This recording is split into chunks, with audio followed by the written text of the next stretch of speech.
Hello, everyone! Welcome! Happy Friday. I am Simon at Wandering DM. Welcome to the Wandering Society. We are playing the Dresden Files tonight. Oof, I almost forgot what we were playing for a second. What the hell? This is our second session that is streamed. If you remember, or if you've seen it, if you haven't, it's up on YouTube as a VOD. But we've played a special one-shot of the Dresden File over before the holidays, and this is the basically continuation of such a game with our supergroup here. Before we introduce said supergroup, let's just talk about our sponsors very quickly. Our first sponsor for tonight is Mage and Press of course, they sponsor all of our shows here at the Wandering Society. They are makers of 5th edition D&D supplements. You can check them out at store.mageandpress.com, and you can use code WanderingDM to get 15% off all of your purchases. Our other sponsors for tonight is, of course, my good friends over at Found Familiar. If you are looking for some very good coffee, by all means, check out foundfamiliar.com. You could also use code WanderingDM to get 10% off, but it's worth it. Their coffee is amazing and by far better than anything you can get at a grocery. Our third sponsor for tonight, I think the command won't work. That's what I thought. It's Artalsorian Games, the makers of Witcher, Teenager from Outer Space, Mechton, Cyberpunk. As you may know, I also work with Artalsorian Games, writing some of the Witcher books for them, and we are always happy to have them over on the channel and play their games, and they are happy to sponsor us. And last but not least, we have Roll20, the platform that we've been using here for years for all of our shows over on Wandering Society. Check them out at roll20.net. There's no place on the overlay tonight for the dice roll, so we'll just call them out, but we're playing a fate system, so it's not very necessary to see the result of our dice rolls anyway. But yeah, so Roll20 does Fate, does just about every other system in existence. And last but not least, I am a proud affiliate of Die Hard Dice. If you are looking for some very shiny dice, you should check them out. You should also maybe use code WritersBlock to get a 10% off your entire order. But also be sure to check out some of their newest sets, one of which is a set that they've made with Kelly, the opera geek. And it's something, I don't remember the name, god damn it. But it's gorgeous. It's like emerald and gold. It is super pretty. And that's all for the sponsors. Of course, as was announced yesterday, we will have someone, I've hired someone to record all of these sponsor shoutouts in the future. And hopefully I'm going to have something soon. It might be looking for February instead. But it's going to be awesome. So yeah, but otherwise, that is all for me.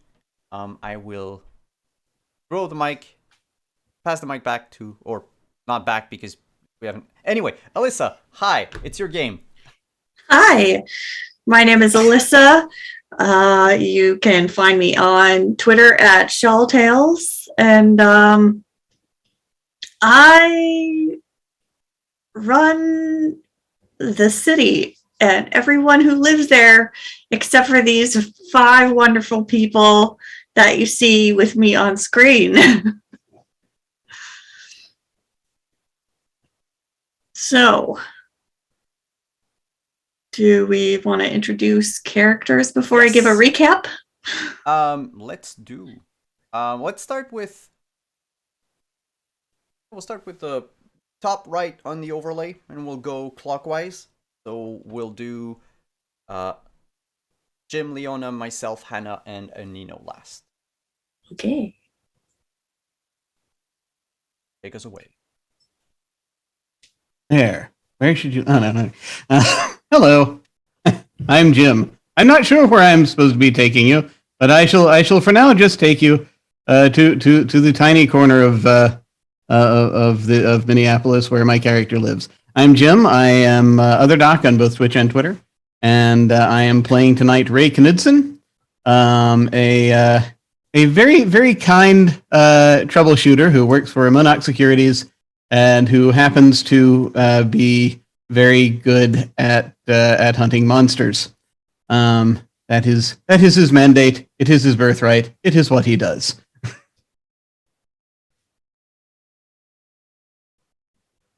Was it me next? Yeah, Leona, you're next. Oh gosh, okay. I was just making sure. I was like, I don't know if I'm next.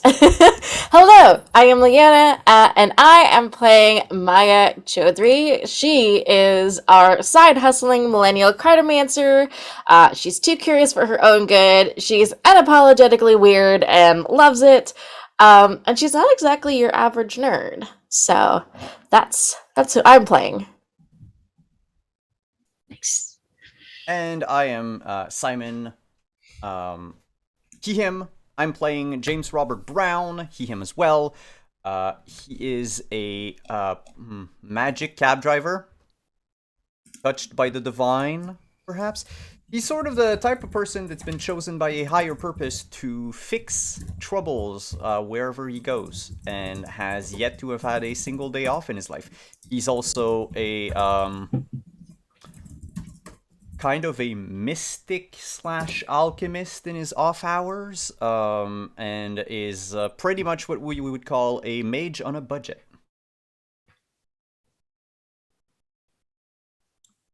He's cheap. That's what you mean. No, I literally do not have money. Well, that sounds like a you problem. I'm Hannah, she, her, and in this campaign I play Marceline Olson, who is a soap opera actress here in Minneapolis, and also she, her. And I'm not sure how she got mixed up with this group, but now she's stuck here. So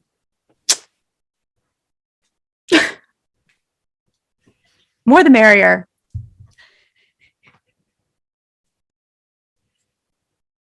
She got in the wrong cab that one day.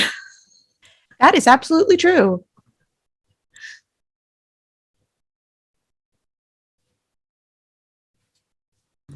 I am now unmuted. Hi everyone, my name is Anino. I use he, him pronouns, as does my character, Chow Tung Vang, a Hmong refugee and a agribusiness entrepreneur who hopes his other fellow refugees take their crops to the market.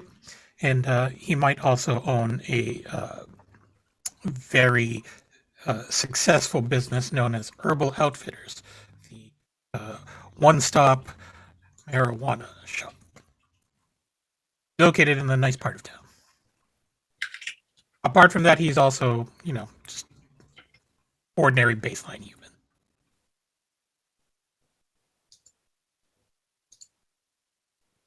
I love our collective expression at this. Sorry. That should go on a clip Ordinary later. baseline human.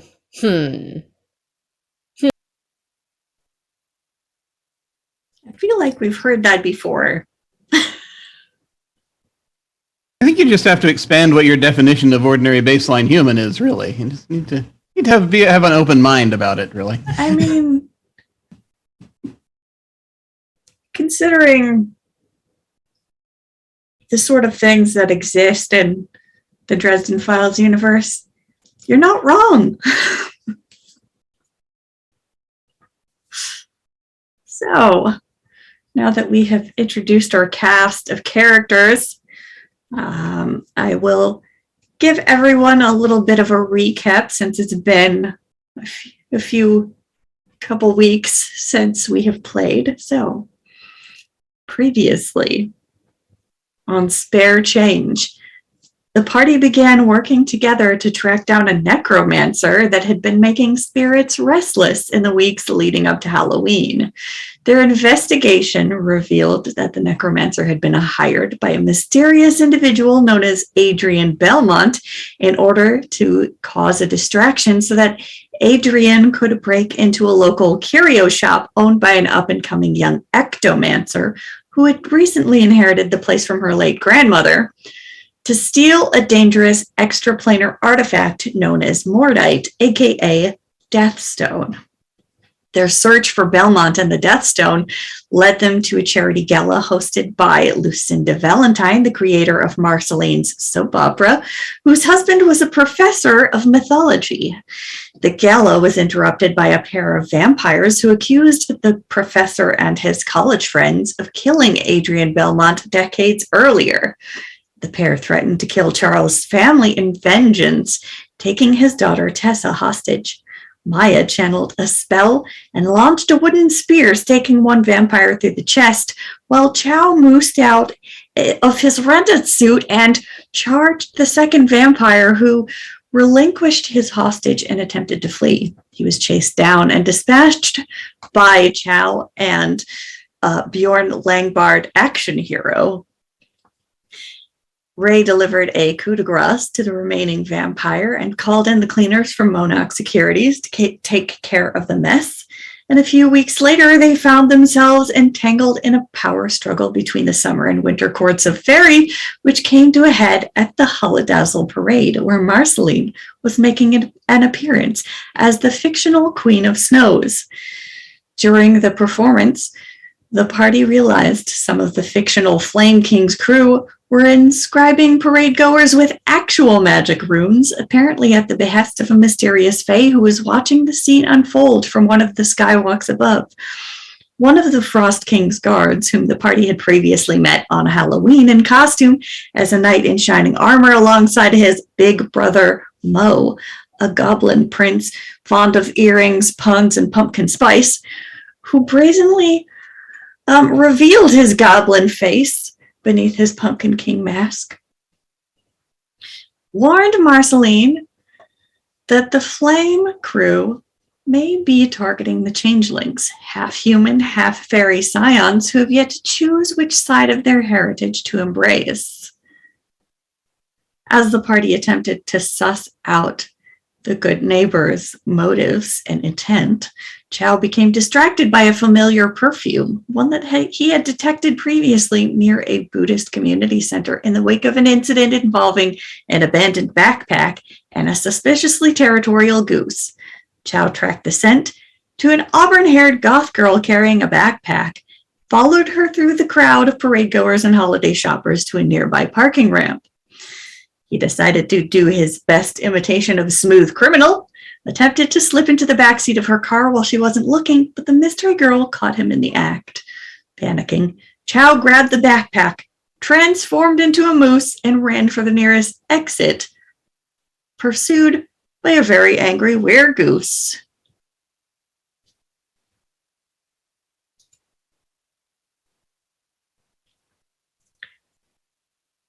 Now, before we get back to our wild moose chase, roll credits, we need to catch up with Maya, who was missing in action during the beginning of the holiday parade. So, what's Maya up to? I believe, and stop me out of character if I'm wrong, that Maya was doing some research with Astrid. Yes, she was doing some research with Ectomancer Astrid, trying to figure out what the heck was going on with all the ghosts and the vampires, and you found out that both the professor and Astrid's grandmother had a connection to a monster hunter named Ben Sivola. And Ben Sivola was the one who was kind of leading the charge, perhaps, on the Belmont issue back in the day. But Ben and Charles have since had a falling out. Okay.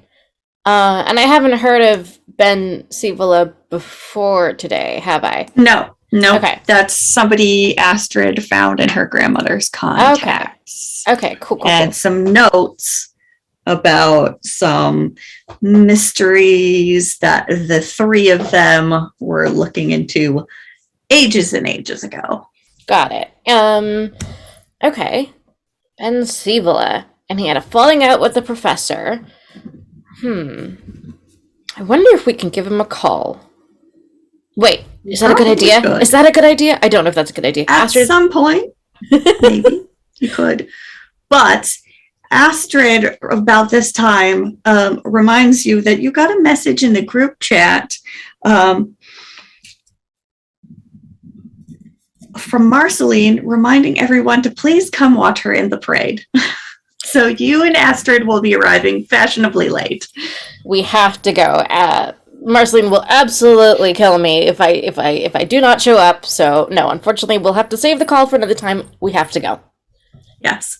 So just as a reminder, because you were not here and you were very busy with other festivities that weekend, Maya would have received a package with a +2 scarf of protection, which you can find in the handouts in Roll20, from Miss Violet Ryan, who co-stars with Marceline on Cold Conjuring. It has pockets! It has pockets. And also, you have an extra fate point that I have put on your character sheet as a belated holiday gift from yours truly. Thank you. That's phenomenal. Is it +1 scarf of protection or +2? Just double checking. It says +1 in Roll20, but I think you said +2, so I just wanted to be sure. It's +1. +1 scarf protection. Okay. Yeah. So it acts as +1 armor, so it will reduce a point of stress if you should happen to take any. Also, it's climate controlled. Excellent. Yes, and because Maya, you are familiar with various magic and enchantment, you can tell it does have an enchantment worked into the crochet, which is what gives its armor and protective properties. So it turns out that Violet, who plays the yarn weaving, spell slinging warden of magic on the soap opera, also happens to weave spells IRL. There's just this moment of like on Maya's face, there's this look of like, okay, but have you seen my scarf? Like, also, can you tell? Can you tell? Like, can you, like, Astrid, you can tell, right? It's totally like, isn't this so cool? Like, she's this is the best thing that's ever happened to her. The scarf has pockets. It's incredibly important. This is just a delight. So she's very proud of her shiny new scarf. It is the best thing that has ever happened. All right. So when you get downtown, it doesn't take you long because Astrid is already downtown. But when you get to the parade, you see, you are able to catch kind of the tail end of things. You see, there's been all kinds of like food stands and stuff along the street corners that's been blocked off. Chow's Family Restaurant has a little coffee stand with some popcorn chicken and some hot drinks and some bubble tea.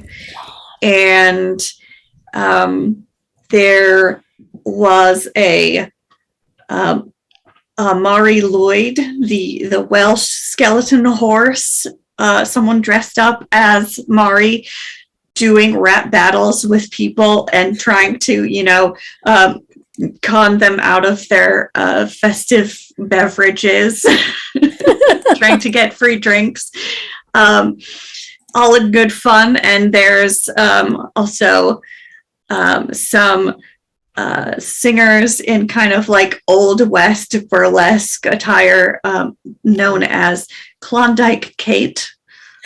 There's a whole bunch of them, but they're all various incarnations of Klondike Kate from over the past couple hundred years that we've been having this parade with the holiday royalty. Incredible. It's probably, only the past, few years, not 100 of them, but there's a few representatives because they have to make appearances all over the Midwest. Mm-hmm. So it's like Christmas, like mall Santas. There's a whole bunch of Klondike Kates, and there's a few of them at this parade. And there's also, the I think it would be safe to call it the main attraction is the miniature ice castle on a float with the holiday royalty themselves. Marceline as the Queen of Snows, and some other people that you don't necessarily recognize. There's like the Queen Regent and the Prime Minister of the festival. And the Prime Minister looks like kind of an older gentleman with a little bit of a scruffy beard and like a red kind of velveteen suit. It's not outright a Santa suit because it's a little bit more on the like maroon or burgundy side. But, still very festive and over the top. And Marceline. And next to Marceline, keeping a very close eye on her and making sure he stands in between her and the young gentlemen in parkas and ski masks that are congregated around an old-fashioned fire truck is a very tall, very broad-shouldered man dressed in blue, whom you may recognize from Halloween. It's the little brother, tall, dark, and handsome, who you haven't actually learned his actual name that he goes by, but he is playing the role of Kingsguard, but has taken it upon himself to become the Queen's Guard today, because some of the young men in red from the as the lore goes, the King of Fire, they have been going around trying to convince parade goers to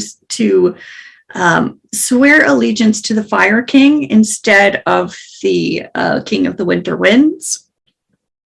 And some of them may have been getting a bit rowdy. And as the group chat has been going on and on, you are also aware that some of them have been marking people with actual magic for some reason. And Marceline is very concerned that someone may have put her on a list. What kind of list? We're not sure. Perhaps a list of half fairy changelings, and she doesn't want to be on anybody's list. Well, lists are always concerning. Okay, well we'll have to find this list and burn it. Yeah, you get there and you can see Marceline's float, and they're getting to the kind of the end of the parade route. You can also see that Ray has been following closely along to keep an eye on things, and somewhere off in the distance behind the rest of the parade vehicles is a taxi cab that is decorated with like a little miniature Christmas tree on the hood, and it's got lights dangling off the lights. Amazing! Very poorly done. Yeah. Yeah. Incredible. It was done on a budget. Yeah. Mm-hmm. But you don't see Chow anywhere. I mean, that doesn't really alarm me. That feels very common for Chow. It's either he's gone somewhere or he's eating popcorn and throwing it at us, so... This is true. she's not the most concerned about Chow, but yeah, if Marceline's feeling nervous, she'll probably wander her way over to kind of where Ray is, and make sure that Marceline sees that she's also here, and like kind of just kind of chill out, kind of watch, just observing, seeing what she might notice of this entire situation. Okay. Because I guess it's like there's so much going on. It's like, okay, what do I look for? Okay. Yeah. If you would like to, you could make a notice roll to see if anything stands out. I would love to do a notice roll. Do I have notice as a skill? I do not. So good luck to me. I keep forgetting. It's going to be like alertness if you have that. Yes, I do have alertness. Notice is in the regular fate. The Dresden Files is special. Yes, it uses all One of these days I will be able to keep them straight or not. That'll be when they release the next edition. we just got to make a little sticky note somewhere in the roll 20. Notice equals alertness. Yes. All right, let's try that again. That is a 3. Okay. That is good. So, you do see, kind of, you see, the parade royalty, some of them are getting, they're getting to the end of the route, and they're, some of them are paying kind of close attention to what's going on with the guys on the old-timey fire truck, and some of them are just kind of getting ready to go their separate ways. The Queen Regent and the Prime Minister seem to be the most attentive, aside from Tall, Dark, and Handsome, who has not left Marceline's side. And one of the sort of who seems like the ringleader of the fire crew is kind of every once in a while he calls out and is heckling Marceline in particular. Well, that's rude. Yeah.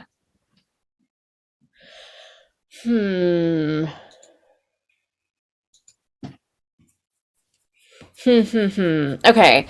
I think. Is it possible for me to get close enough to the float to kind of chat with the ones that are definitely paying attention to the fire crew? I don't know if that's possible. Yeah, you can. We'll say once they kind of turn off of the main route and kind of switch over. Okay. And everybody kind of starts to disembark and get ready to go to after parties or what have you. You could probably get over there and talk to either the other members of the parade or even Marceline. And yeah, I think Maya would probably go to Marceline first. And I think she'd be like, "Hey, you looked great out there, but geez, those fire truck guys, what jerks! What's their whole deal?" I don't know. They're trying to recruit somebody. They're trying to recruit a bunch of somebodies, all the people in the crowd, and then they come up to my float. They're trying to get people to join up with the fire court or something. I don't know. They're taking it too far. Ew. And some of them are marking people's hands. There was a guy up in the... It's a big, complicated thing. Did you get my texts? I got your text. Yeah. I heard about that whole marking situation. I feel like... I don't know. There's a lot of people around. I'm not too sure what to do. What about your coworkers, like the Prime Minister on the float and the Queen Regent? Should we talk to them? I guess. I don't know anything about them. Well, let's go say hi. They seem like they were paying close attention too. Maybe. I don't know. You're good at networking, right? People like me. Yeah, it'll be great. okay. I think we are going to go talk to the Prime Minister and the Queen Regent. Yes. All right. So, as you're making your way over there to make some connections, we will cut over to Chow, who is racing through a parking ramp in moose form. Yes. So I guess you'll just see this moose cutting around the corner and then running in the opposite lane. And you'll just see the camera freeze for a moment, and then maybe you'll just hear a narrator go, probably wondering how I got to this point.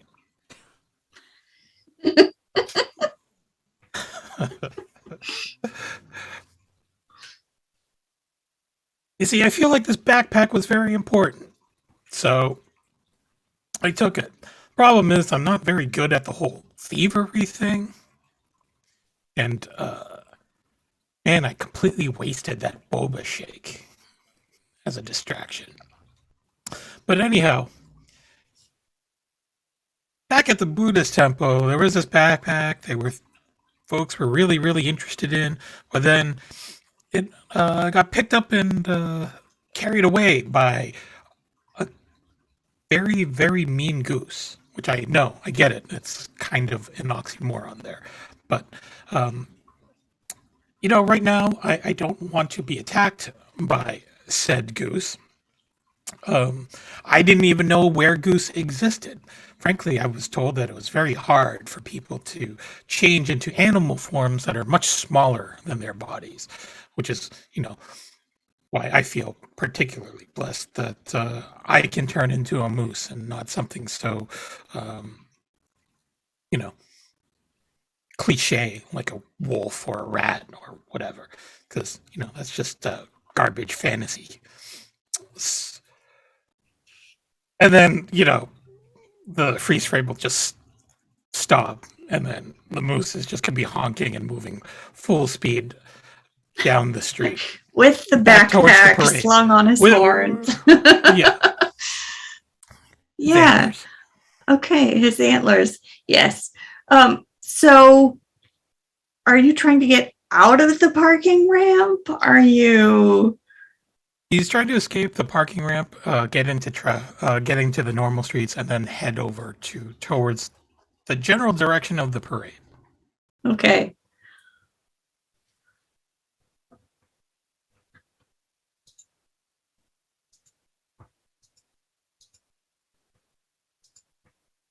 I feel like this should be a role of some kind, but I'm trying to figure out what skill you would use for a wild moose versus goose chase.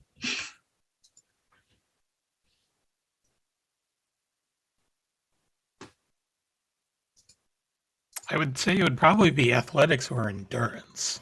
Yeah, probably. Let's say athletics. And let's see if I can.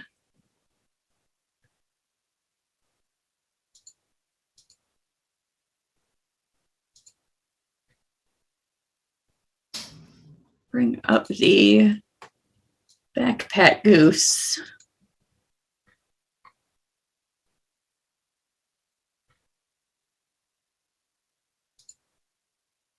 All right.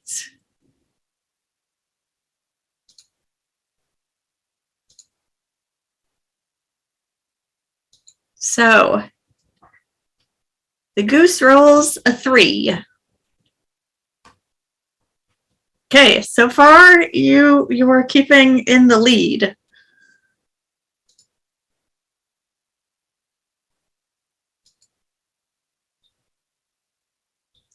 So now there's a moose that is coming charging out of a parking ramp and down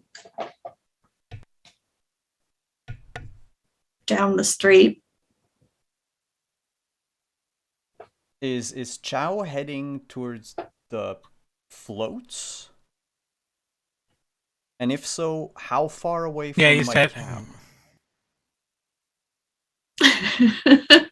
Well, if your cab is at the back of the parade line, essentially, he is probably a few blocks away, but gaining on you.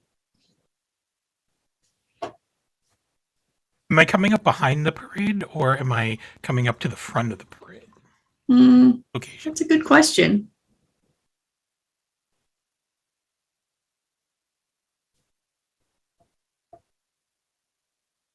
I feel like you're probably coming like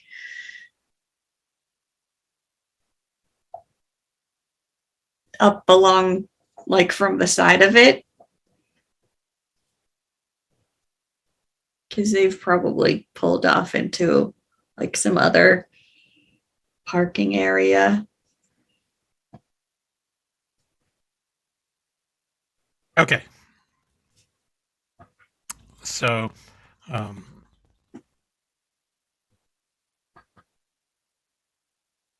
yeah. So he's he's definitely making his way towards the parade. He's going to try to see if he can use the parade to, cause enough fuss that the goose will lose track of him. Meanwhile, he needs to drop off a backpack. So he's going to try to find the James's car. Okay. You might need a very good alertness roll, by the way. I'm very well.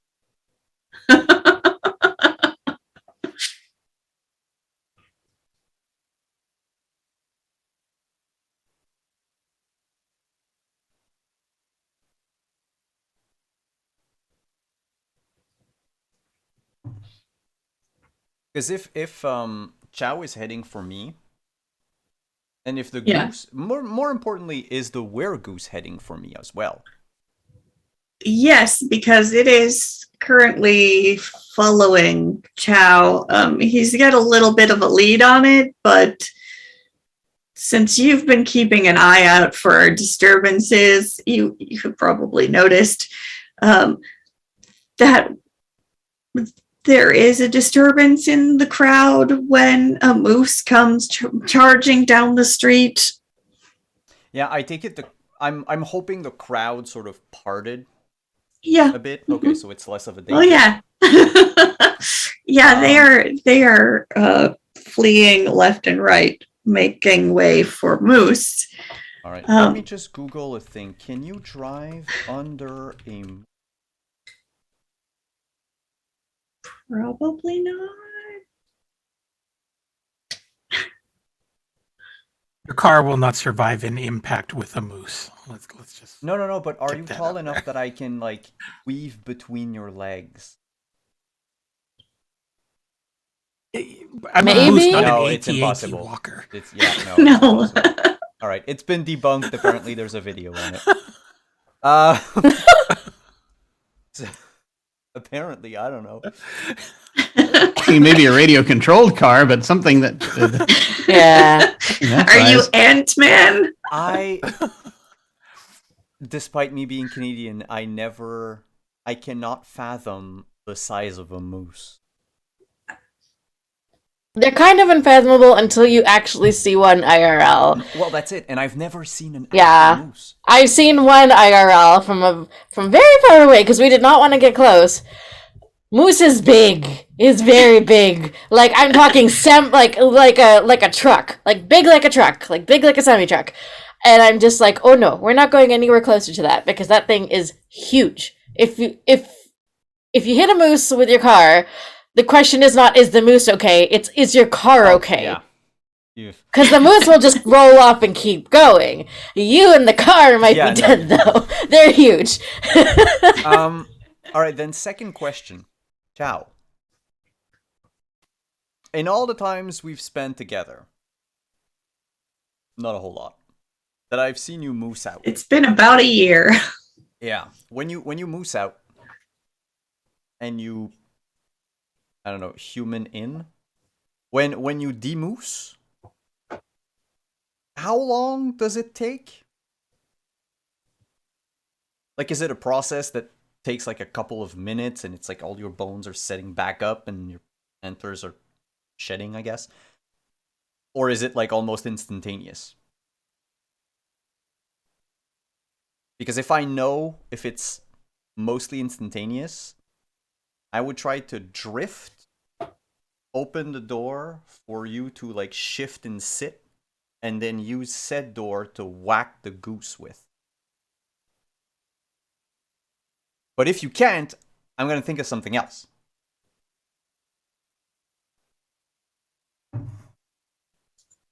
I think it takes more. It's not a split second thing, but Okay. I don't think it takes more than like a minute for him to make the change.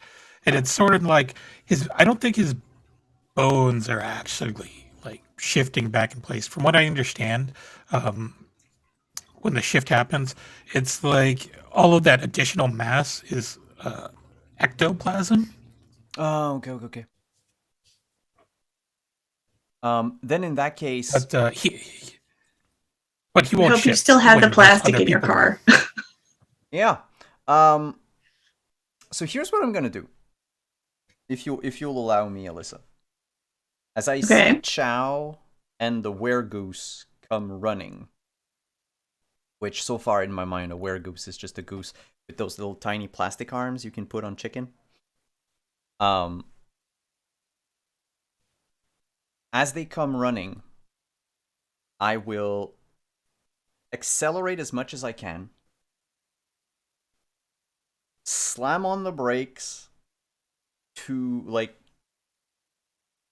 drift into a basically do like a 360 degree spin.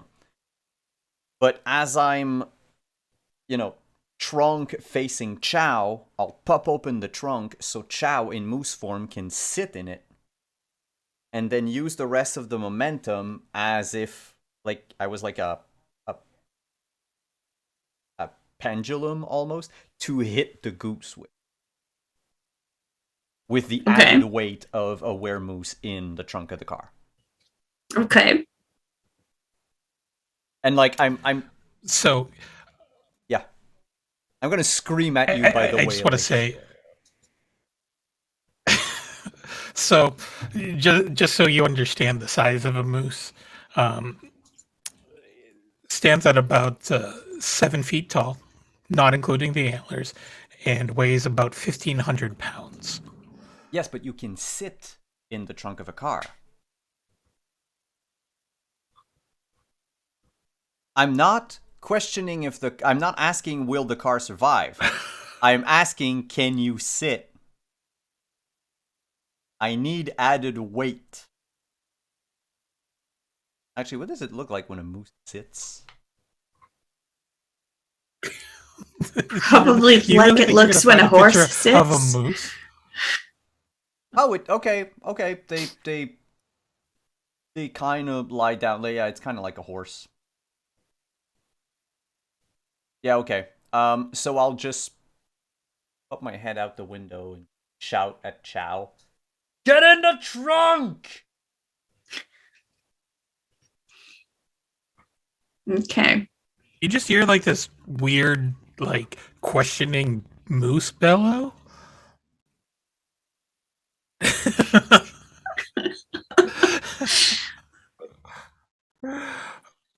Okay. So Chow not fully understanding James's plan here. James, would you make a drive roll to see how well you pull this off, and if so, how cool it looks?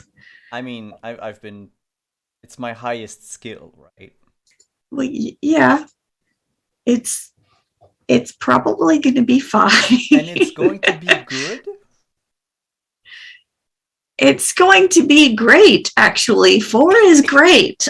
Oh, yeah, no, sorry. I keep reading the word. Yeah, okay. Yeah, the category. That's great. That's the category of skills. But yes, it's the number you want to look at.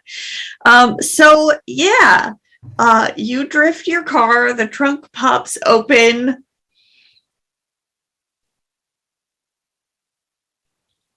Yeah, so I guess that Chow, the Rolls moose Chow, into gets the swept car. up into the trunk. Because that way you become like this fulcrum point, right? Stuck, yeah. For the rest of the card. Yeah, now you have a moose that looks like he fell through a toilet and is now stuck in the trunk of your car with a backpack swinging around on his antlers.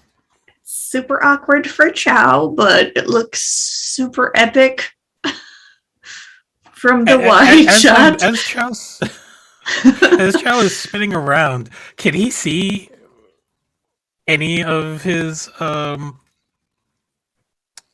any of the party? Yeah, you can probably catch sight of Ray's following along after and Maya has arrived with Astrid, and they're over by Marceline's float.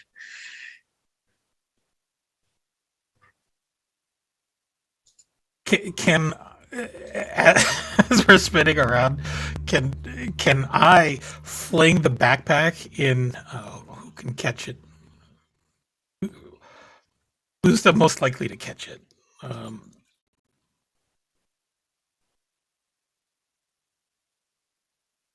Do I want to go for comedy or do I want to go for success?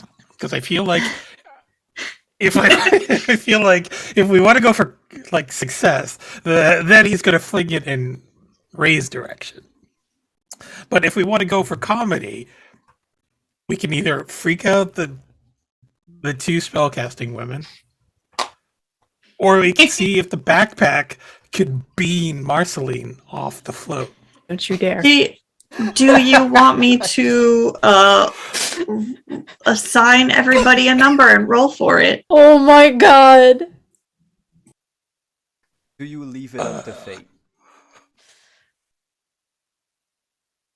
Yeah, let's roll and leave it up to fate. Okay. Oh my goodness.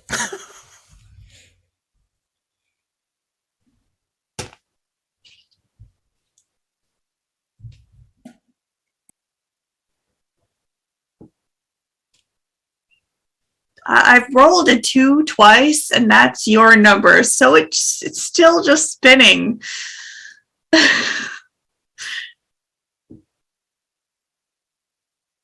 Okay, so it takes you a little bit to figure out how to get it off your antlers because of the spin, but eventually you do manage to send it hurtling towards Ray. I've just deployed our agent to spy on the fire truck as it's turning away from us. Indeed. And Agent Tomato. Yes, Agent. Yes, yes, Agent Tomato is going to be is now should be concealed amongst the various compartments in an effort to gather intelligence. And meanwhile, sort of, I think, a backpack I just missile sort of is coming turn at around you. and see this backpack flying at me. I'm like, okay, I'm just going to dive for it. All right. Chow, what skill would you like to use to see how well you aimed this projectile weapon? We're going to use athletics for this. Okay.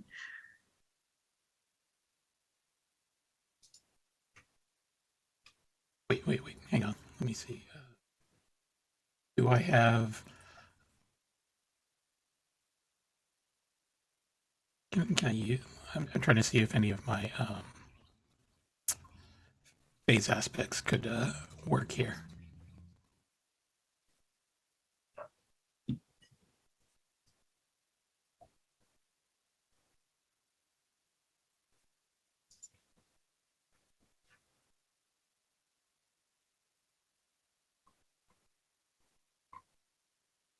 No, I don't think any of these fit. Okay. So we're going to use athletics. Moose athletics.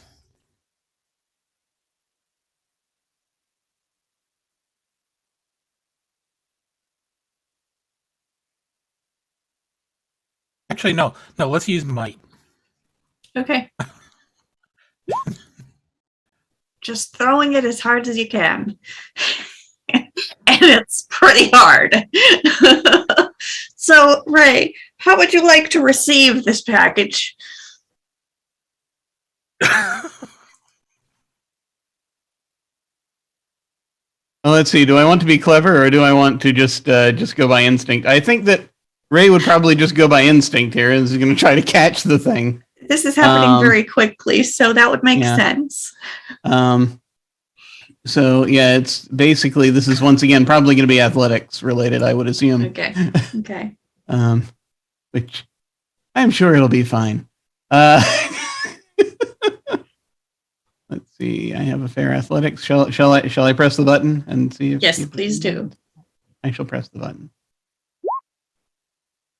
Got a 1. Okay.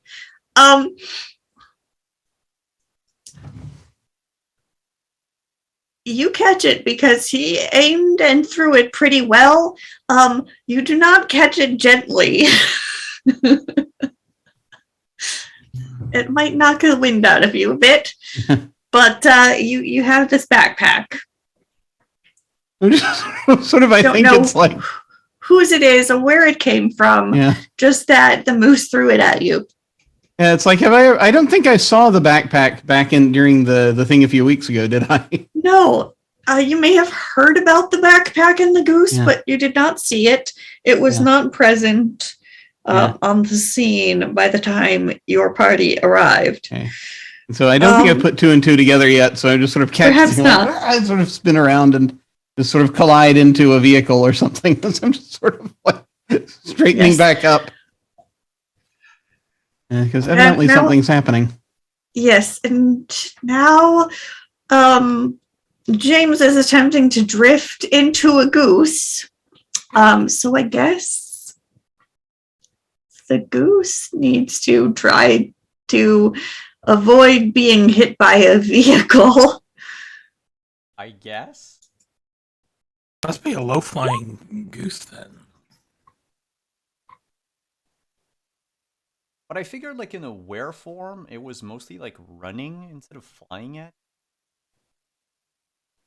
Well, I mean, weregoose means it's just a goose. It's not like a Yeah. Just get run fast enough. There's- They're flyers more than James still does not have a good handle on how where creatures work and is expecting there to be a hybrid form, and there's not. Mm. It's just a goose that is flying after the moose.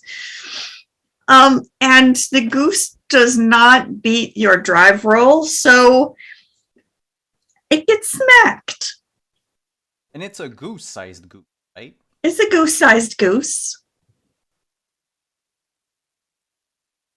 Like, out of game, Simon was... But that's probably also because...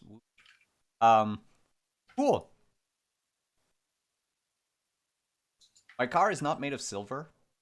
I don't know if that counts.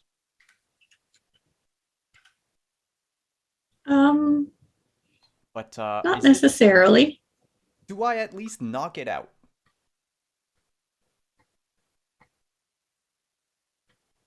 Perhaps. Because if I notice that it stopped moving, I'll stop the car. Mind you, not that it's in my power to stop it now, because I'm fairly certain that Chow has wrecked the back wheels forever. You S- it is gonna take 2 stress, but apparently that is not enough to knock it out. So you've made it mad. I just looked. Is it honking? Yeah, it's I'm making not quite kidding. loudly. I think my at God, that the point, goose is Chow is going to. I think Chow is going to revert back to human form and shut himself into the trunk of the car.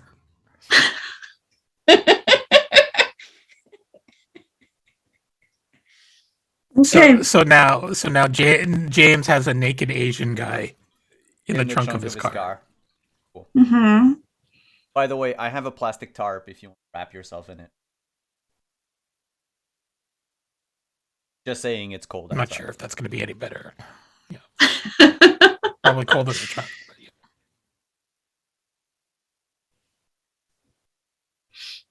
I don't think Bless This House is going to do anything about a mad goose trying to get inside my car. No. Right, it's angry. Nice.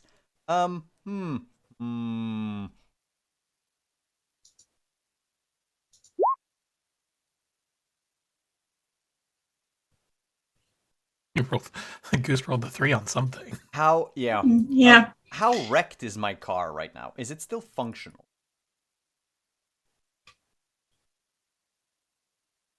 I mean, I don't think the goose took out the engine. No, but the no, but the moose probably- sat on the back Oh, end. that's right. Oh no. Mm, I had a front I mean- wheel drive, by the way. okay. We'll say yes. It's probably gonna need some repairs. You definitely lost a muffler. Oh, yeah. There was a good old crunch back there. The question would be to all the players: do we want to turn this parade into a wild goose chase? We done did it. No, but what I You're mean gonna is, try to. the goose is probably going to chase me. Do we want the goose to chase me through, well, me and Chow now, through the parade? Yes. Okay. Why not? Then The that's goose what's is probably happen. gonna find a knife and chase you with the freaking knife. Like, it's Untitled Goose Game. This is what this episode is. So, yeah, if my car is still in working order, Alyssa, Yeah. I'll just, I mean, it's I'll complaining loudly. back up. But it drowns out the goose a little. I'm leaving. 'Cause Okay. It's not normal that a goose didn't know. And I was focused on the fire cult people. I don't know what the hell's going on with this. Okay. Yeah, I'm turning around and joining the floats.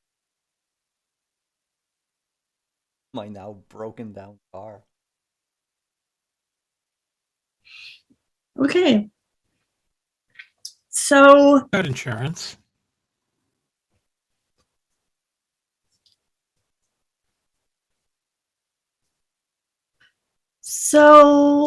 James drives off in his badly decorated broke ass taxi cab with a naked Asian guy in the trunk.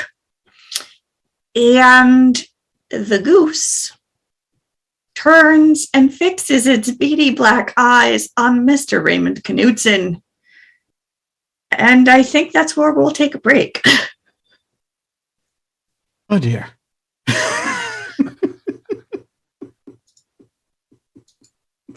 Well, good luck, Raymond. Thank you. I'm going to need it. All right, stick around, everyone. We'll be back in a few minutes. Enjoy this teaser video for our game that we'll play on repeat. Break.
And we are back, everyone.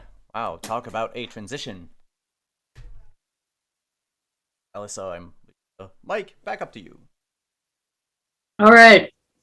So, before we went to break, and put the Chow in chaos,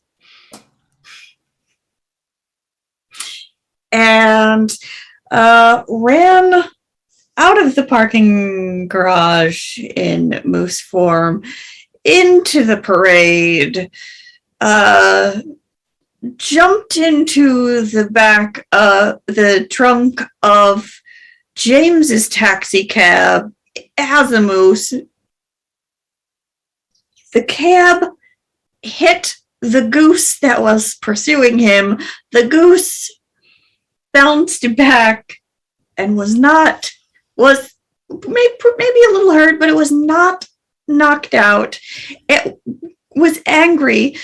Chow transformed back into human shape and shut himself in the trunk. And James put the pedal to the metal.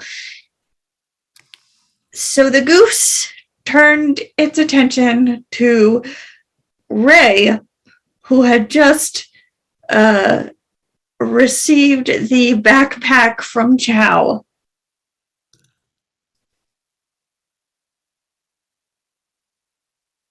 So, sorry, go ahead. The goose is looking at you very intently. It is squawking. So, not taking my eyes off the goose, going to quietly slip the backpack on. And I'm just going to say... The goose looks defensive. All right. Hey there. Shall we have a little discussion about this now? Can we behave like adults now? The goose folds its wings and ruffles its feathers indignantly. And so I'm just going to slowly, I'm going to slowly approach. Uh-huh. Now, I'm not going to come right up to it, but I'm going to get a little.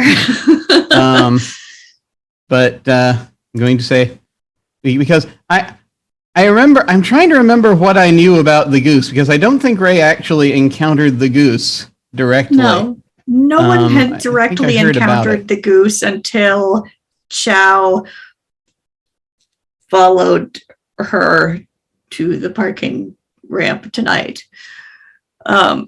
You may have heard from the monks at the community center that they found an abandoned backpack in their garden.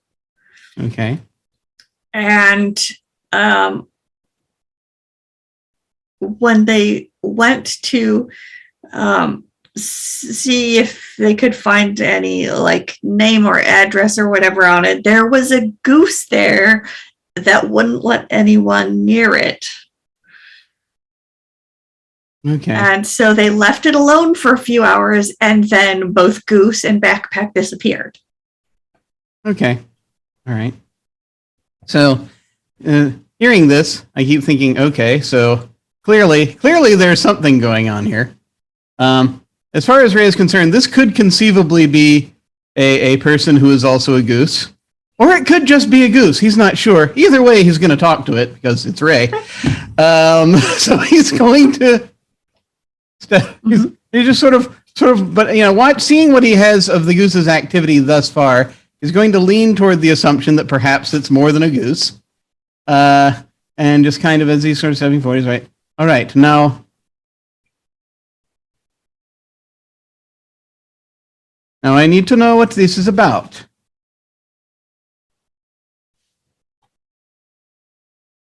I had not.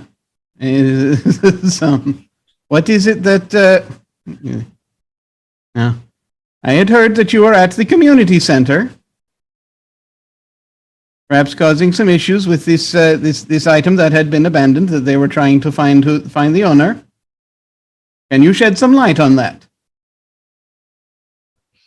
The Goose kind of like stands up a little taller, stretches its neck out, like puffs out her chest a little.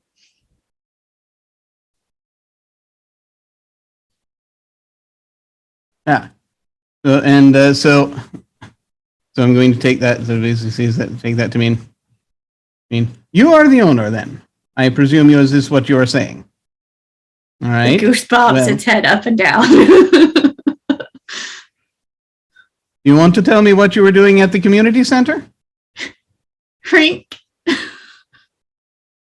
And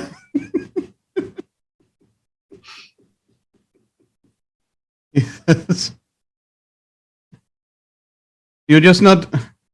Is it just that you don't want to tell me here? Should we perhaps go somewhere a little more out of sight? Is this how She Ray kind of begins dating? flaps like, a wings. Yeah.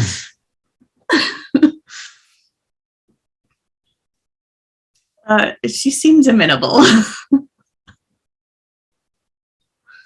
All right. And that's what Ray is going to do.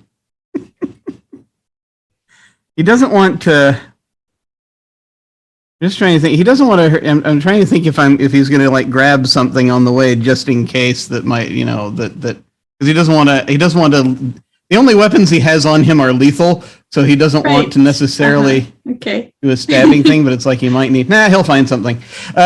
So I'm going to look around for like building, alley, something anywhere where it's a little more secluded, like not directly in front of anybody.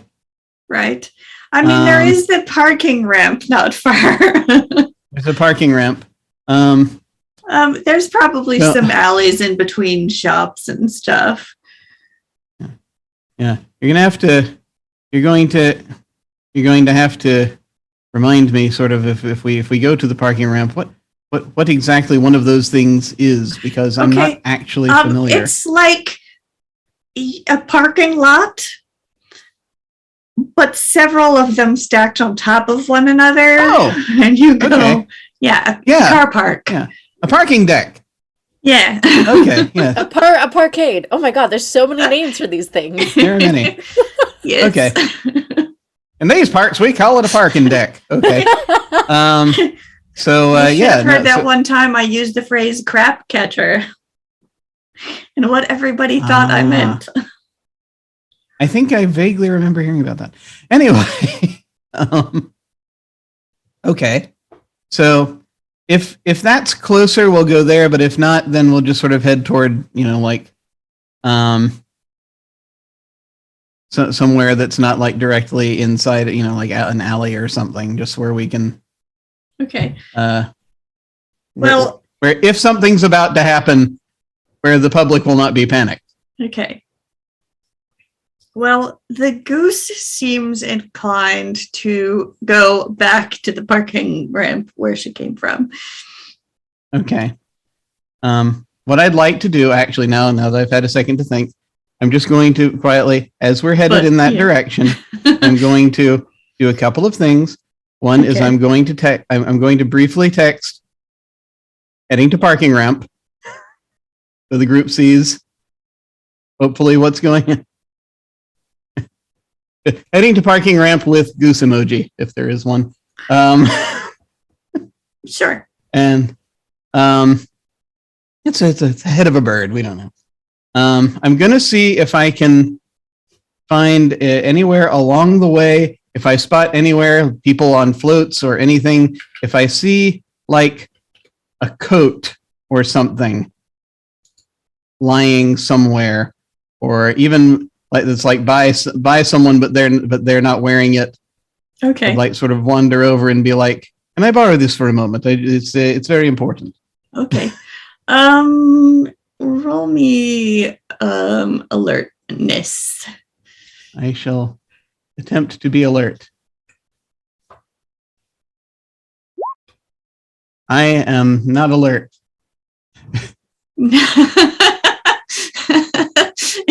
Perhaps you are a bit preoccupied with I am a bit texting preoccupied. and or goose. So So okay, so I'm just sort of as I'm looking around, sort of texting, looking around. I'm like, nah. As sort of, and then I'll continue with the group text. I'll say, please bring coat. Okay. All right. Which actually, no, I know what Ray's going to do, but Okay. so he might do that anyway. But he's gonna, yeah, no, I know what's going to happen. So,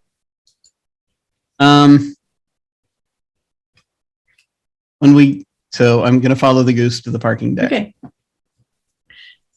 All right. So while you are heading to the parking deck with the goose, we are going to cut back over to Marceline, Maya, and company. As you are chatting with the carnival royalty, you probably hear the commotion and the squealing tires and the crunch and the honking, not of a car horn, but of a Canada Goose. And then shortly thereafter, as you probably see Ray, not Ray, but James, driving toward the parade. And also a text from Ray that says he's going to the parking deck with a bird.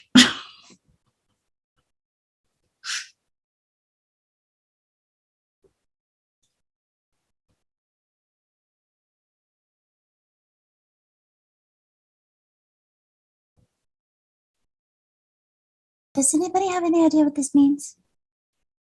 He's picked up a chick. A disaster say that? Maybe. Yeah, sure. Should I? Do we go check? I mean, bring coat? She's just like looking at her phone. Does anyone have a spare coat? Are you texting that? Just No, she's just looking around at the people in front of her, being like, "Does anyone have a spare coat?"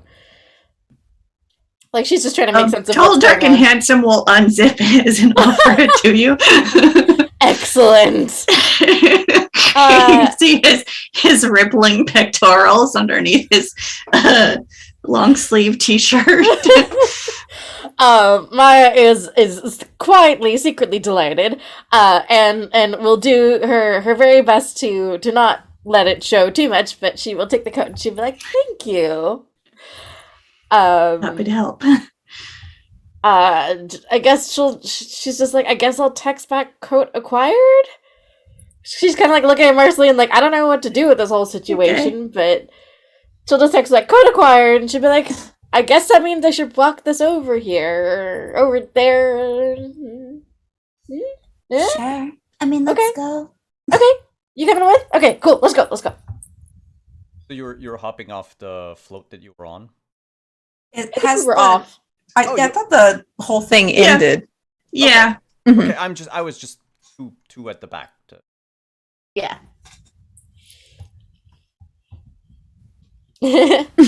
Yeah.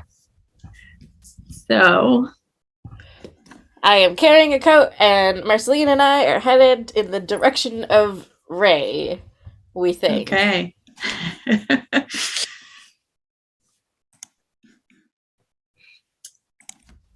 So, yeah, James, you see the ladies have taken their leave of the festival and are heading back toward the parking garage.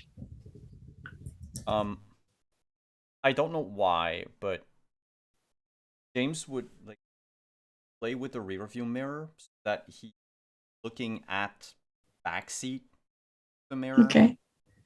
Okay. Because Chow was in the trunk. Mhm. Speaking out loud enough for Chow to hear me. Hey buddy, What do we do? Everyone seems to be heading towards your the goose. I think Ray has surrendered to the goose because it's peaceful and he's going there with the backpack. And they have a spare coat. I think the spare coat's for you. Do you want to go to the parking garage and everything, or because I don't know if you've seen, but there were some weird people during the parade. I don't know. I don't know which of the two is most important, but I feel like there was some sort of tension between you and Goose. Do you like know them? I was just trying to get the backpack because I thought it would be important. I also thought that Ray would probably at least look into the backpack before surrendering. Wait, you stole a backpack from a fowl? She wasn't a goose when I stole it. I did not expect her to turn into a goose. I mean, who does that? Also, who steals stuff for fun? Why did you steal this person's backpack then? Because I thought it looked important. You just I didn't think it targeted a belonged to her backpack anyway. of, like a random person. I smelled the backpack and recognized the backpack from the Buddhist temple, and I thought that I would recover it and, make sure that it's going to its rightful owner. Wait. Besides, wait. The backpack from the Buddhist temple? Yeah. Remember, for the Weren't most you there part, when we were talking to the monks about that? No, because James spent the biggest part of it in his car waiting outside in the parking lot. So I remember we went to the Buddhist temple, but so wait, that's the backpack of a Buddhist monk? I thought it was. But it could also Just said I be recognized the scent. I picked up the scent. But this woman you stole it from might have been the person who forgot it and left it at the temple, right? I don't know. I wouldn't trust anyone who can shapeshift. Wow, there's a lot to unpack here. Okay. Listen, I don't really have spare clothes, so they have a coat for you, I guess. Where are we? You Are want- we? We're What like, corner are we near? Let me pull up map, Minneapolis. We're at the corner of, and Alyssa's gonna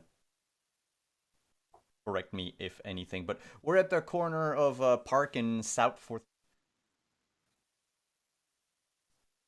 All right, we're just 2 blocks away from my shop. Can we just go to my shop? And I'll grab some new clothes there.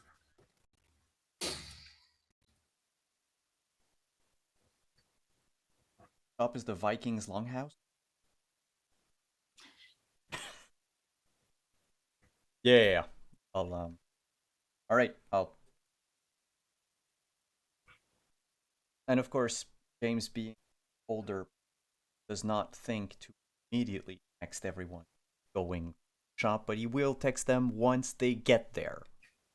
At some point during your scene, you'll get a message from Okay. James being like, BRB dressing up Chow.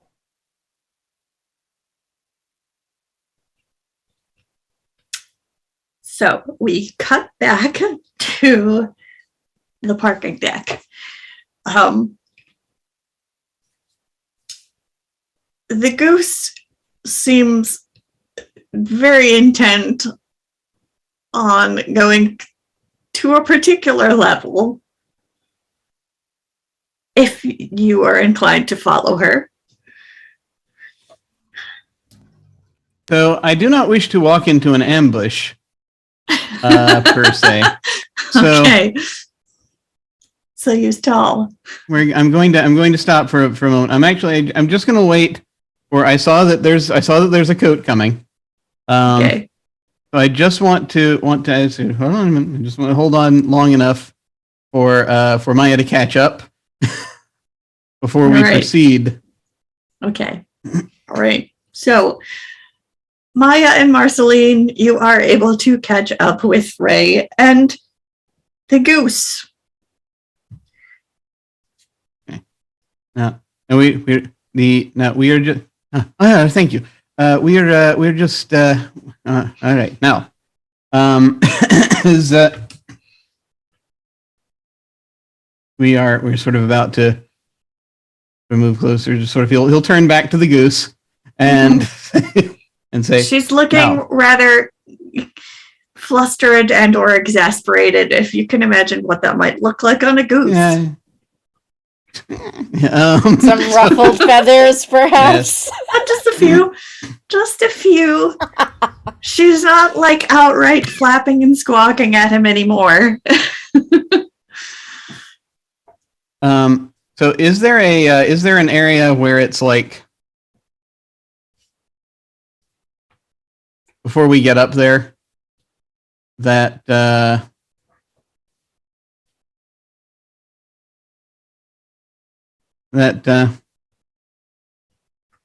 we can get somewhat concealed so that people aren't going Yeah. to see us? Uh-huh. Because these things always have like odd corners because they have like staircases built to access the skywalks between the various shopping centers and stuff. And so there's probably like, or some like support beams and stuff. So you could duck into a little out of the way corner. All right.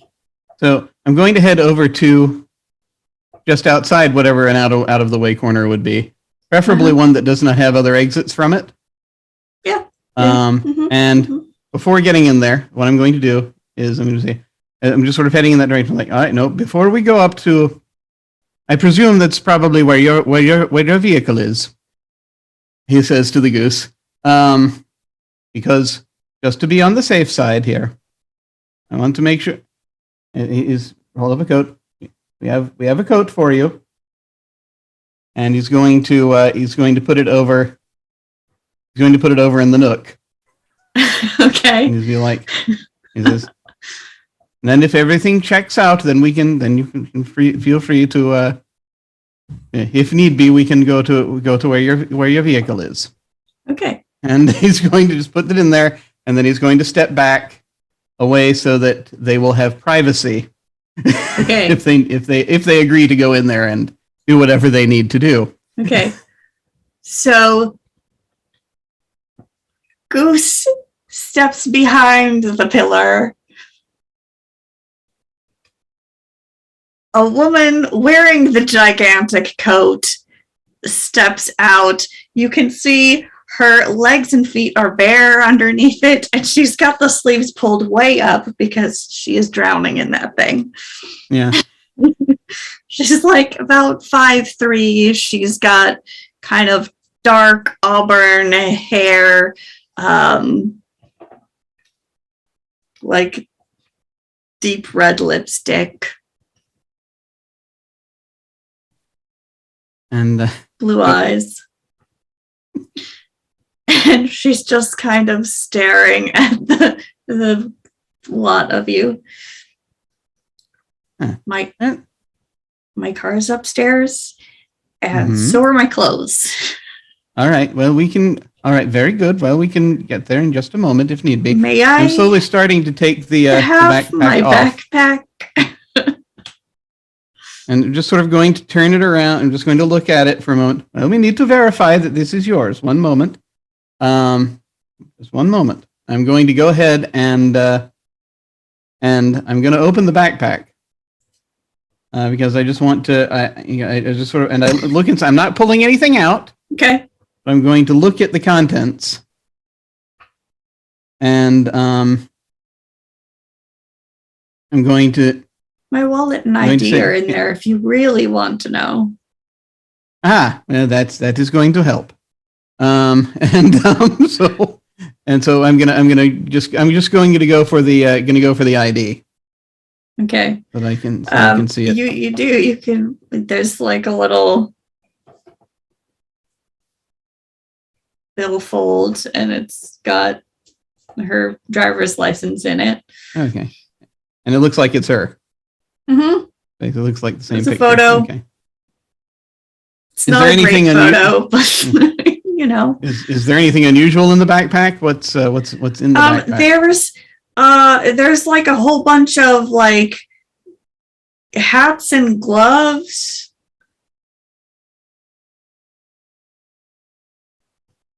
And some like hand warmers and stuff.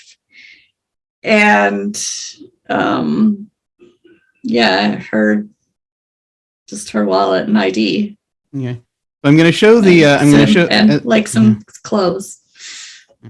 And I'm going to show the. I'm going to ask. What is your name? Chandler Kopecki. I presume that's the name on the ID. I'm going to show the ID to Marceline and Maya. And I Checks presume out. that is okay. And I'm like, all right. So you think? And I'm just sort of looking at Marceline and Maya, and I say, just sort of gesturing with the sort of the backpack, as though like with the backpack in the direction of Chandler, as though I'm questioning. How do we do these tiny nonverbal things? It's like, so you think, kind of like that. I think I'm about to give this back. Is that okay? Basically, the nonverbally is what I seem to be communicating. All right. Yeah. I'm gonna yeah. okay. I will carefully put the wallet back.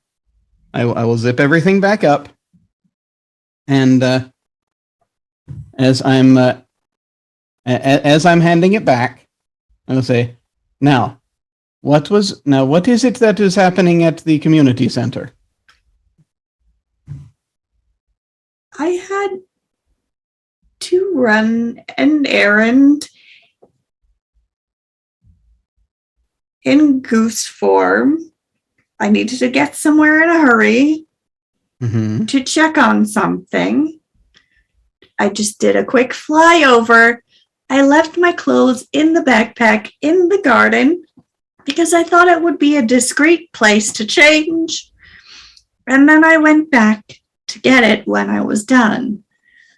Are you aware that that same site, after you had left the backpack there, that site was attacked by a tomato creature, for lack of a better term? No, I did not know that. Yeah. There is a it seems there was rather a lot going on there. It is I think it's a bit of an unusual coincidence. Can you tell us what you were doing now, why it is that you needed to be here in goose form?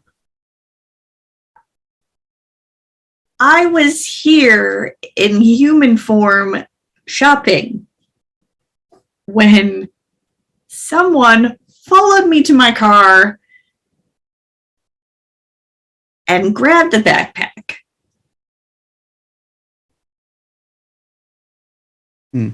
Did you get a look at them at all? Yeah. Handsome Asian guy. Hmm. Kind of reminds me of somebody I used to know when I was a kid. Yeah. Did you see how he was dressed? Yeah, his clothes are upstairs by my car. Ah. I see. Maya has just put two and two Interesting. together. Oh. His clothes are in your car. So, out of They're not curiosity, in my did he car. also- They're on the ground. They're on the ground near your car. So I presume that he also engaged in transformation after he took your He backpack. sure as shit did. Wow, he engaged. He in engaged in transformation. Is that how the are calling it now?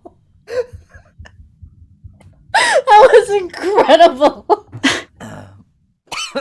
That's and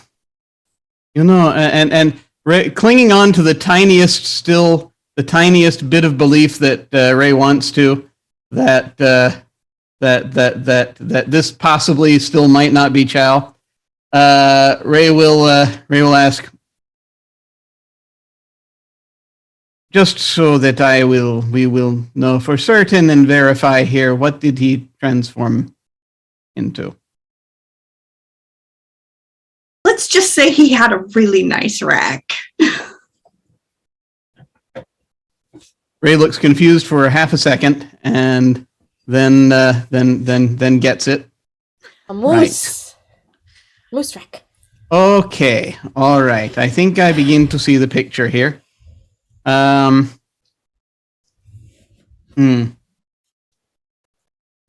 right. Well, and he's just sort of looking back over at for a moment. Is like looks back at Maya and Marceline. Do you have any questions for her at this point? Because I am feeling just a little bit disappointed right now.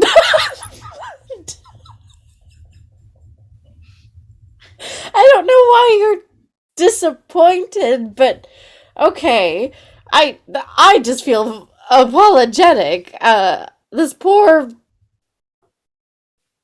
goose woman, gosling lady, where goose lady? Gosling. I was like, gosling's not the right word. I'm sorry. Goose, Miss Goose Lady, Miss Chandler. Right. That's your name. We should use names. Chandler. On behalf of the Weremoose, I am very sorry for all of the inconveniences that were caused. If you had nothing to do with the giant tomato monster and you were just here shopping, I think this is all a very big confusion. And I don't know what Weremoose was thinking. We don't know him well. We just know him. We know of him. We don't know him well. Yeah, sorry about that. But you can keep the code. And we'll leave you be. No, don't take this the wrong way, but who the fuck are you? No one of importance? Excuse me, who the fuck are you? He's someone of importance. I'm just not. the owner of this backpack that your acquaintance decided to steal after following me into a dark parking ramp, because that's not creepy at all. I don't know what came over him. You seem like a very nice weregoose. Thanks for getting it back to me. Do you want to come and collect his clothes? Because he's... That would be a good idea. Probably somewhere naked. Yeah. Are you? Well, and Ray will say, well, Ray will go ahead and identify himself because he... Sorry, go ahead. Sorry. I should point out that he transformed while wearing the clothes, so they're all torn apart. All you'll see there is maybe a bag of weed, his wallet, and keys, and cell phone. The only thing that survived was the scarf that he's still wearing. Well, we should probably hold on to. Yeah. They sound important. We shouldn't leave them here. She might offer the bag of weed to Chandler. Like, apology gift, like, should I hold it for ransom, or? I mean, you could just keep it if you want it. I might need it after this. Are you in some kind of trouble? Because you are at the community center for some, and I just want to find out more about a little bit what is going on here, because depends. I should point out that it is kind of my job to try to look into troubles for people, shall we say, that are in our various communities. And I will go ahead and I will take out my ID, and just basically show So I'm with Monarch. Oh. Okay. And you dealt with the tomato monster, so you know Of course, that's. Okay. I mean, I would not. Would I be standing here talking? Would I be standing No, up there talking to a I goose if I did not imagine suspect? you- That, Yeah. No. Okay. of course, he would be out there talking to a goose even if he didn't suspect. Still.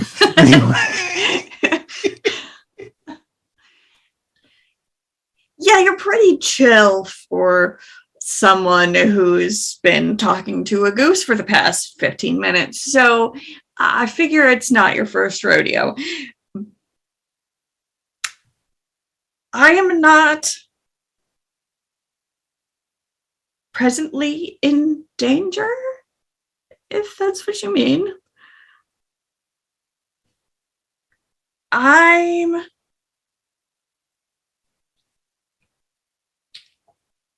work for a wildlife rehab, and when I am not helping injured animals, I am volunteering my time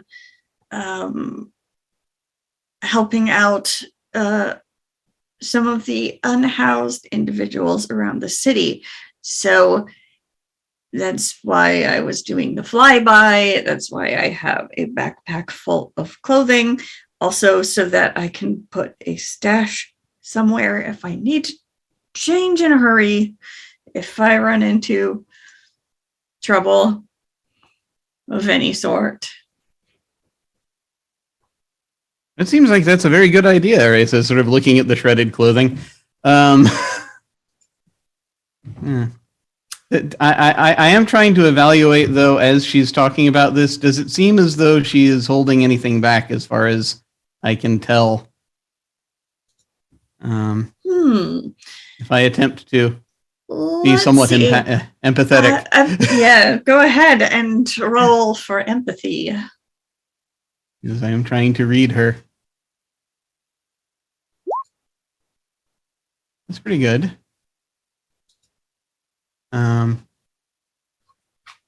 Do we feel as though boosting this with something fair. would be worth it? What do you think? How closely do you want to scrutinize this shape-shifting woman that you just met? 2 is pretty good. It's I'm just trying to figure out if there's if I should like try to have this is there has to be. I know that the thing is that I want to trust that Chow's instincts were good on some level. So Okay. I feel as though I'm going to go ahead and blow a fate point on this because, well, why not? To increase my 2 to a 4. And I'm going to tag. We have a my most awkwardly phrased aspect. We have a tenacious bloodhound for a security consultant. Okay. So I'm kind of in suspect examination mode Okay.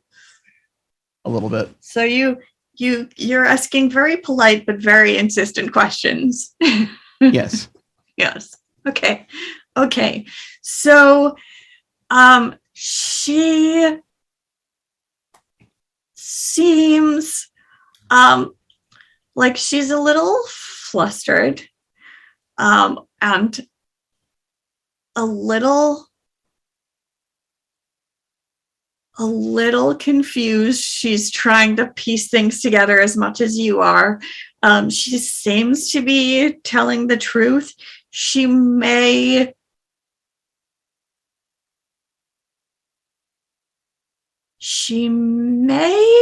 have slightly been talking around the issue of supernatural trouble a bit. She's not pouring out her life story, and she's a little bit crass, but It could just be because you're a stranger. It could be. All right. Okay.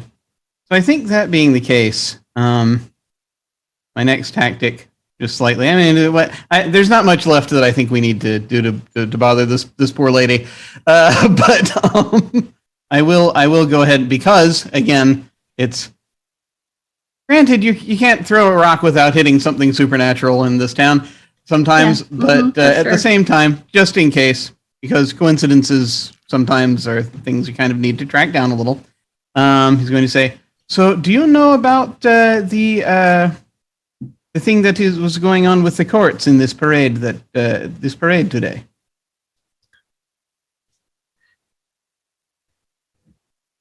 I know a little bit about the courts. Honestly, I try to stay out of their business as much as possible. I did not realize that the carnival courts were modeled after the actual ones, but what the fuck do I know? It wouldn't be the strangest thing that's happened around here. And does it seem as though she's just realizing that now, or does it seem like this is something she found out recently in that response? Kind of like she's just realizing it now because you're asking her Okay. about it. And Yeah, she's yeah. like, I oh, well, of course, it's winter and summer. Yeah. Because if you invoke winter and summer enough, there's gonna be a connection made because people are, focusing on it and they believe in it, so it becomes real. Or perhaps it was all along. Who knows? And just sort of But yeah, she's nod. like, you ask her about it, and she's like, oh. No, I didn't know that, but it figures. Yeah. Okay. There's just a bit of we're trying to pin down exactly what it is that is going on. They did not at any point, none of them came up and marked you at any point, did they today? No, not me. Okay. Yeah. And you may wish to be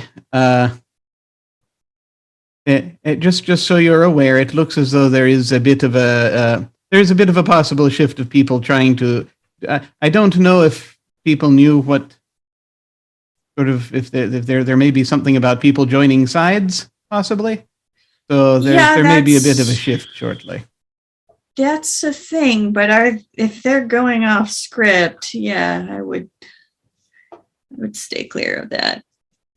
Well, I don't know if we exactly can. He'll say, just sort of looking at.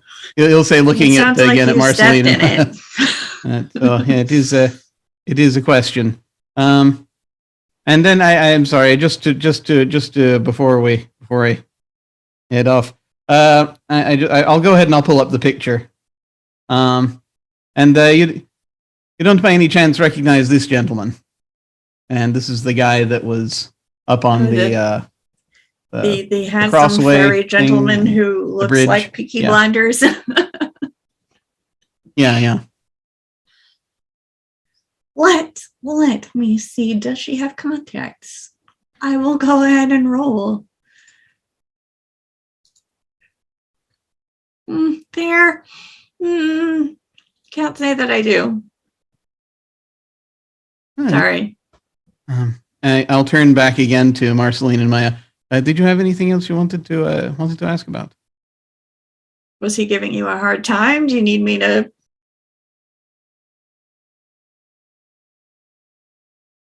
use him with a knife or something? I mean, I don't know if that's your thing, but he was just sort of seemed to be in charge of the whole marking operation. They were going through the crowds looking for certain people and marking their hands, and it felt very off. It felt strange, like they were targeting certain individuals. Were they trying to get you to join them? I mean, yes, but that's not a surprise. It's just, I just wanted to know what they were doing and why they were harassing people. And nobody else seemed to know.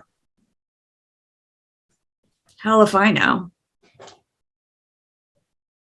Then why did you ask?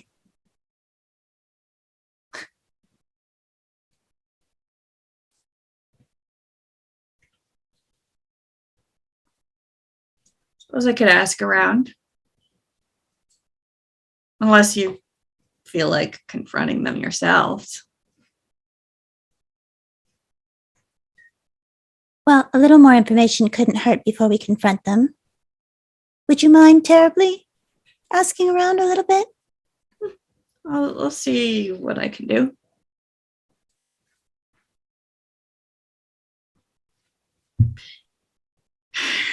Give me a second. She picks up her sweater dress and like does that camper change, like where she pulls it on over her head, pulls it down through the sleeves, and then unzips the coat and hands it back.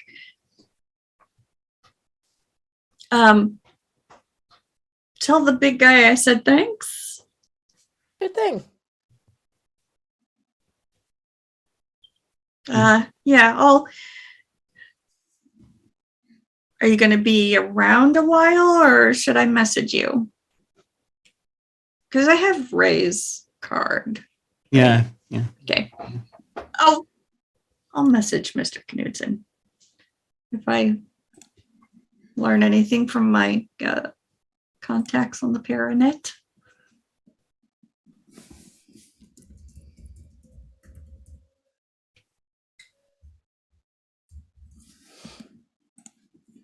Yeah, if you have any trouble, just give us a call.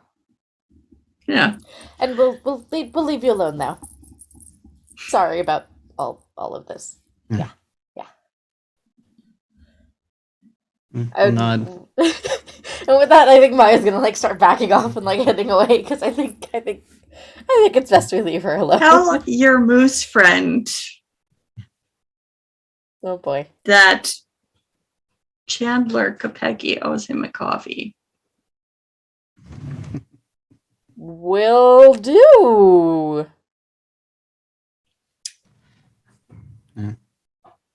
You sort of nod.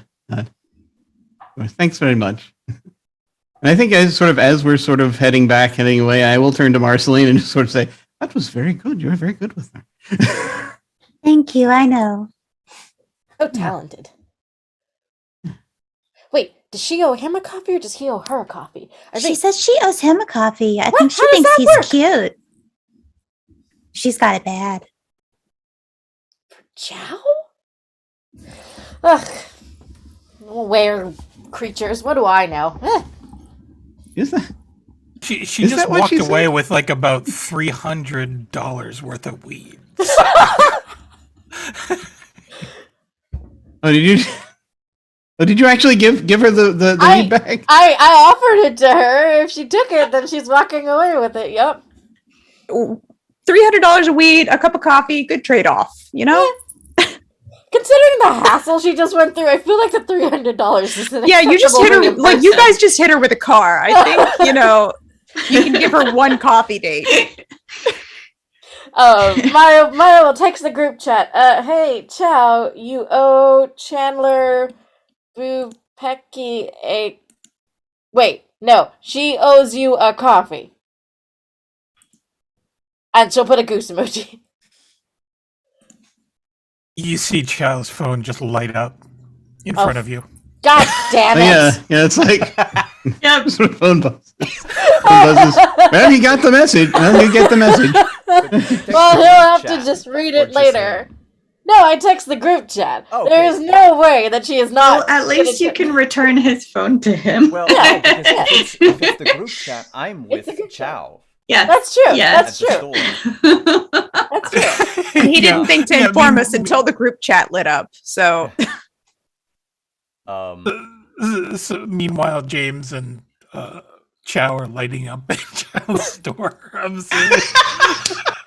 Yes. I mean, James would not have suggested it, but if you did, he probably wouldn't have said no. Incredible. It would just be a brief, Hey, brief thing before we get back into it. Hey, Al, Uh. thought about like life and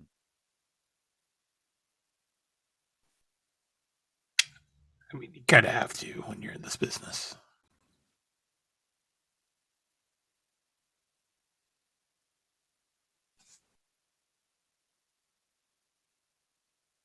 oh Hey, wait, by the way, I got a message that there's you know a Chandler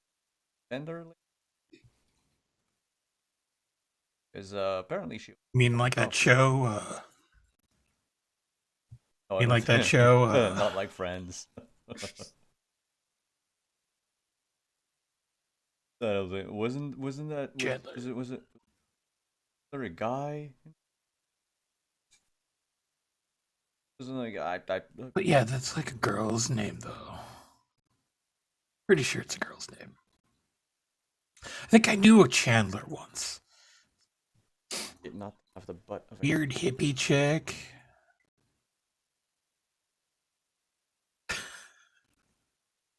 that might be her. I don't I think know.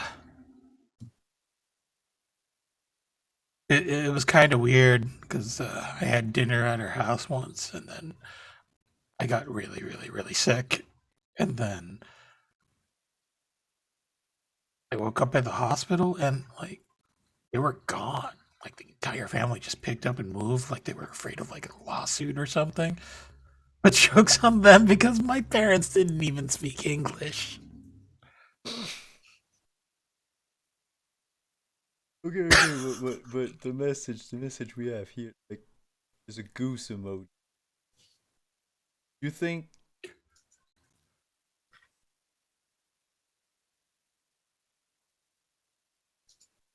it like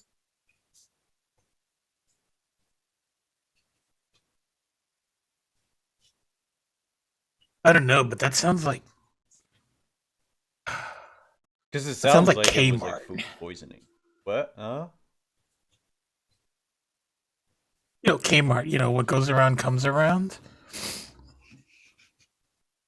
Oh, I heard Kmart. Yeah, that's what it is. Kmart.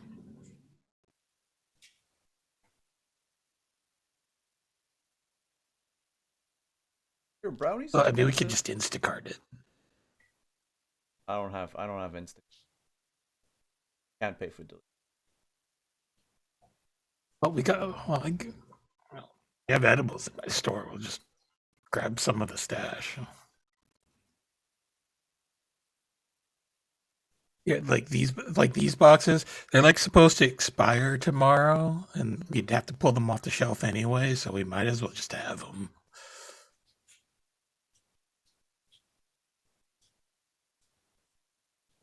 No, I can probably do. Yeah. Like, were I we just investigating thought- something? Like, ghosts? Wait, what?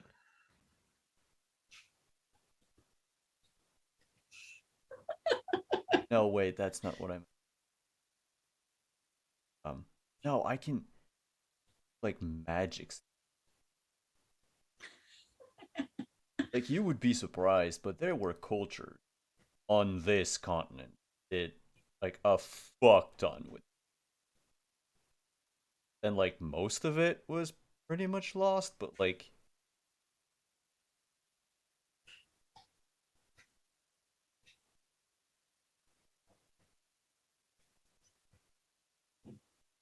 oh, look, Oh, got me talking street slang. Oh, yeah. Wow. Oh. yeah, you can be like that, like Dr. Quinn. Like Edison Man or something. Quinn Edison? Fuck's that? Zhao has not watched television since he and Chandler were children, apparently. I don't know who that. Is that like the sequel to the Hauser?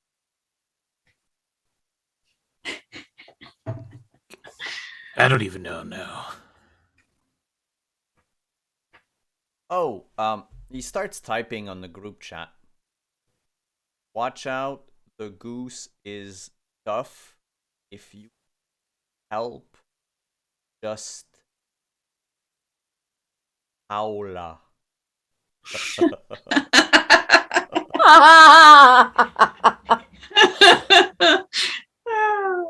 Maya's gonna just look at that and be like, what?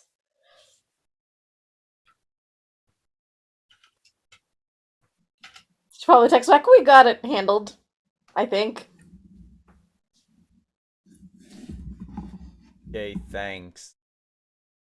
I couldn't do it on my own. Oh.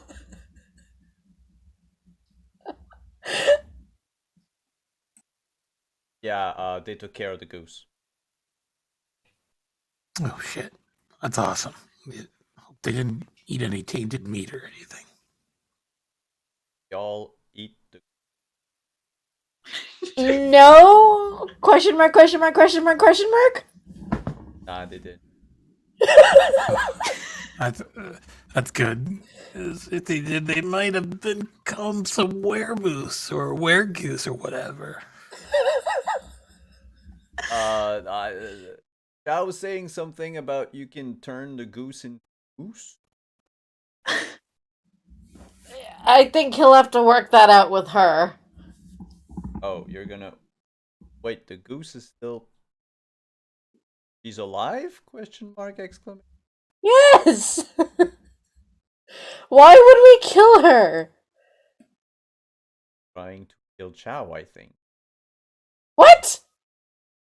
When? Right Where? before I knocked her with my car. During the parade. Here's a better question. Where are you?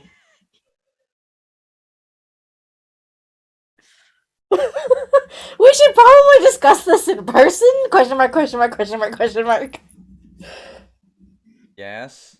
Chow, where are we? We're in my store, genius. Oh. We're in an Apple store with weird geniuses. That can't be right, Marceline. That They're in an Apple store? That can't be right. Wait. Scrolls back up. They said they were a Chow store. There's no Apple store near there, is there? I don't. Why would I know that? I don't know. You know things. I don't know where the Apple store is. Are you at Chow's store still?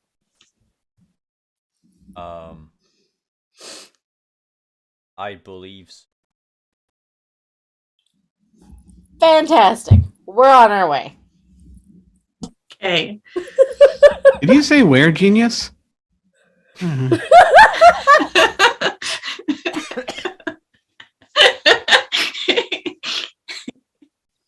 I think they have to parse that a bit. You're brilliant, but only during the full moon. You have to be bitten by another genius. Is that how that works? every full moon, you just get like big, thick glasses, a little a pocket Pocket protector. protector. Yes. Genius Bar has become all that much more sinister now. You're a huge nerd for 3 days out of every month. E equals MC squared. Just, Hey, you show up at a LARP with other weird geniuses. So,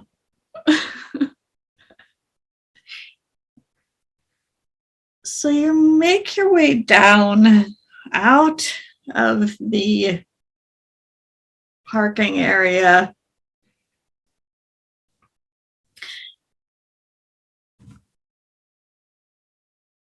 And Marceline, a familiar figure is kind of like looking up and down the street, spots you, and comes walking over very quickly. It is Raimi Valentine. Oh, okay.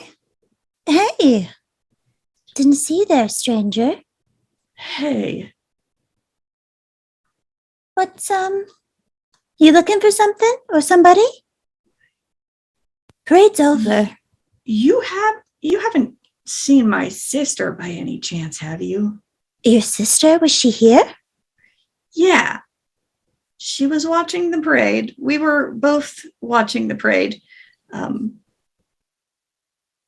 You look great, by the way. Oh, thank you. And Bjorn says hi. Oh, hi.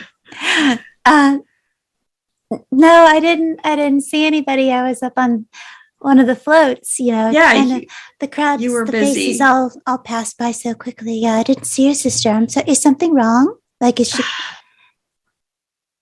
Yeah. She went to get a drink after the parade ended, and I was cleaning up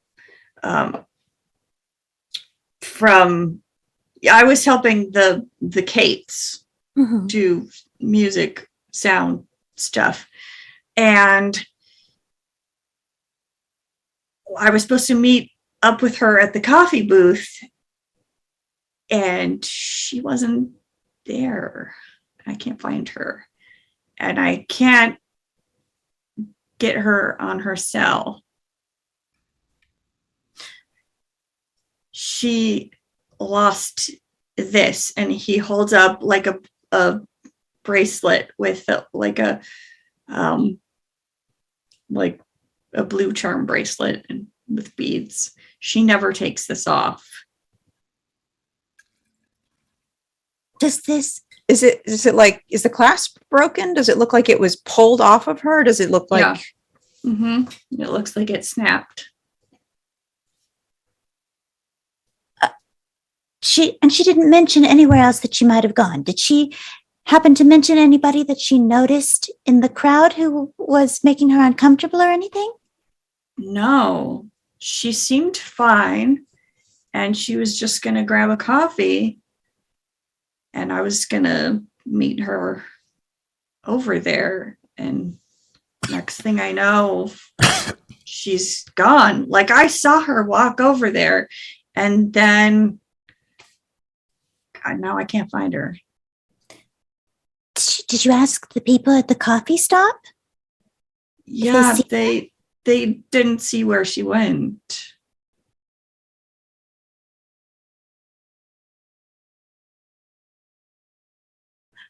We should. Where is the coffee stop? Where is it? It's kind of back towards down along the parade route. Do you think? Well, she'll turn back to Ray and Maya. Do you think we should check that location, or do you think? What do you think? I don't. Is there any way to divine anything from this, Maya? I can try. Not sure if I can. Yeah, I can try. Astrid is still with you, by the way. Oh, and, right. Astrid. Divination is her thing. Astrid. Instead, she'll be like, Astrid's. Here, can you see if you can figure something out? Astrid holds out her hand, and as soon as you drop it kind of into her palm, and she closes her hand around it, you see her eyelids flutter, and she looks a little startled. And she says, somebody grabbed her.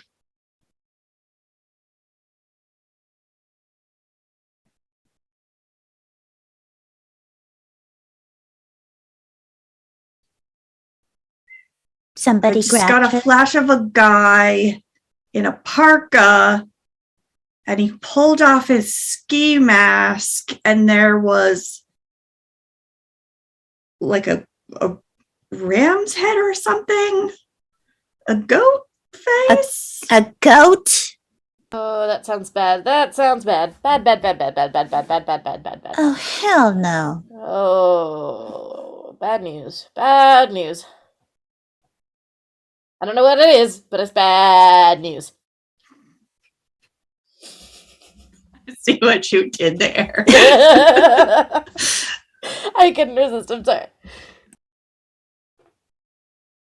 Is that the only thing Yes. that you see was just that he grabbed her arm? That's it? You don't see where he took her? Yeah, I don't. Maybe if I took some time, we could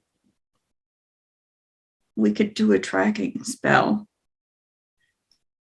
But I'm just getting. I just got a flash off of it. Like he grabbed her and pulled her through. He opened a way somewhere. I don't know where it went.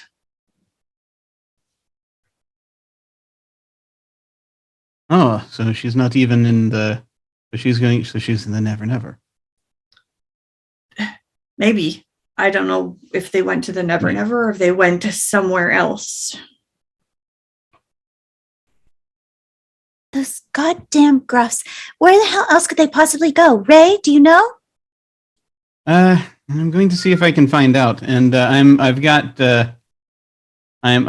trying to call. Was I talking earlier today with Iris or Lila? I forget. I think it was Iris.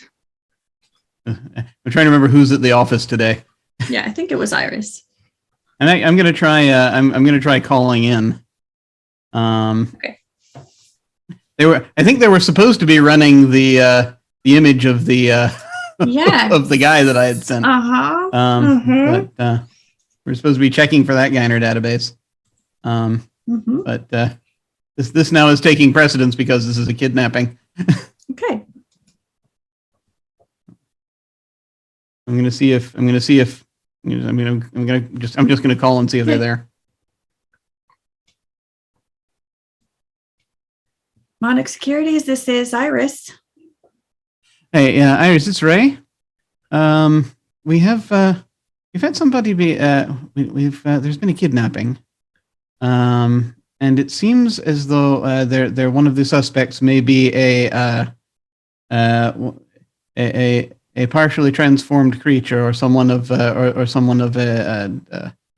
possibly Fey ilk. We're not entirely sure, but Okay. the suspect is apparently has a goat's face, goat's head. Goat's head.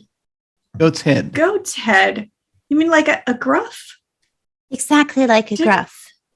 Have I heard of gruffs? Or I may Yeah, not have Maya heard of gruffs has. specifically. That's very specific. Maya, Maya right. and Chow were on set with Marceline when a scion of a gruff showed up and challenged Marceline for some reason. Mhm. Right. And there was a little bit of a scuffle. So but also you're probably aware of what gruffs are. So you know the mortal enemies of troll kind.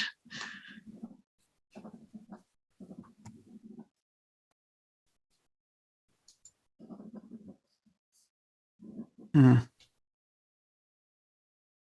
So you said there was stuff going on with the summer court at the parade. Yeah.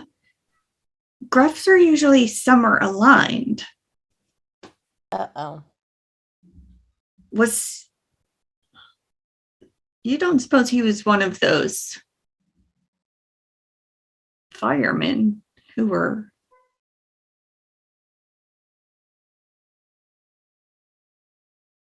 I have a bad feeling he was. doing magic? Yeah. Yeah, the parka and mask, was that how those firemen were dressed? Yep. Mm-hmm. They Like were dressed in red parkas with ski masks and goggles. Yeah. Like the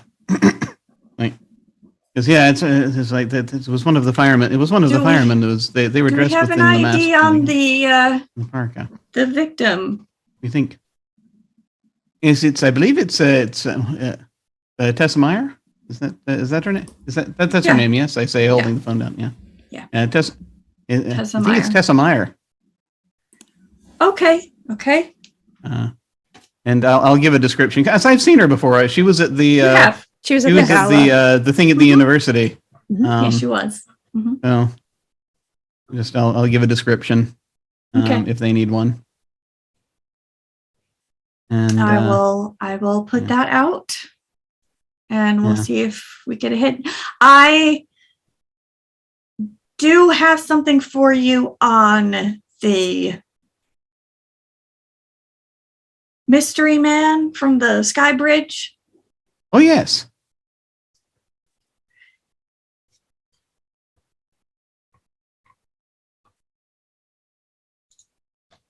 Yeah.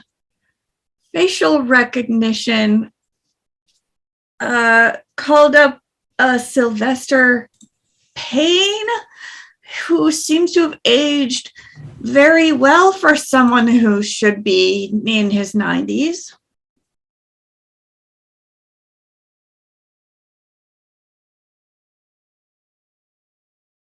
Mhm. I got a really old photo of him. And he seems to have been off the grid for some time.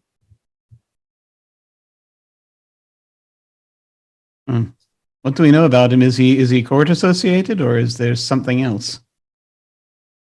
I have some records from when he was apparently human at one point.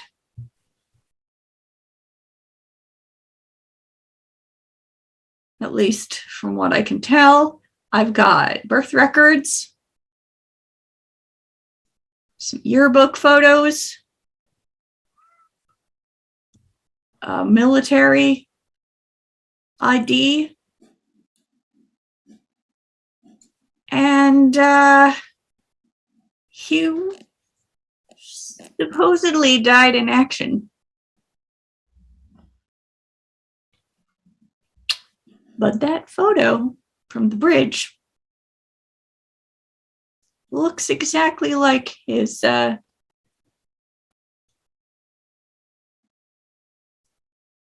photo from the memorial service.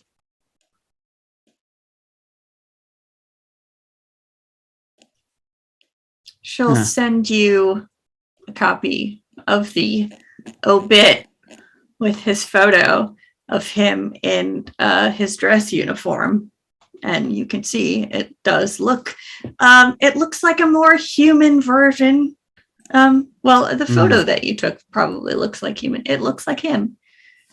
He wasn't in a military uniform on the Sky Bridge, but it looks recognizable.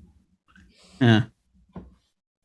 And the uniform was from what are we talking World War II here, or are we talking like Korean War? Or, if he's in his 90s, then that means that he was been born in like the 1930s. So he would have been in his 20s in like the 1950s. Would that be like, unless he got in early to World War II, then it might have been the Korean War, maybe? Yeah. Yeah, probably the Korean War. Yeah. I'm assuming he's American. I don't know, but Yeah. Okay. Mhm. Okay. I will share this information, obviously, as I assume we've been talking on speakerphone while this whole thing has been going on. So. Huh. I knew anything about the Sky Bridge. This isn't ringing a bell for Liam. There's like walkways that connect the like shopping centers downtown. So there's like a little Right, basically like a sidewalk, but it's over the street. Okay, I'm not. And- It's like this yeah. person is not ringing a bell like an incident Yeah. with this person. It would have been much earlier in the group chat, they snapped a photo of somebody who appeared to be interacting with the guys that were riding the fire truck in the parade. Okay, got it. I'm with you. Yep.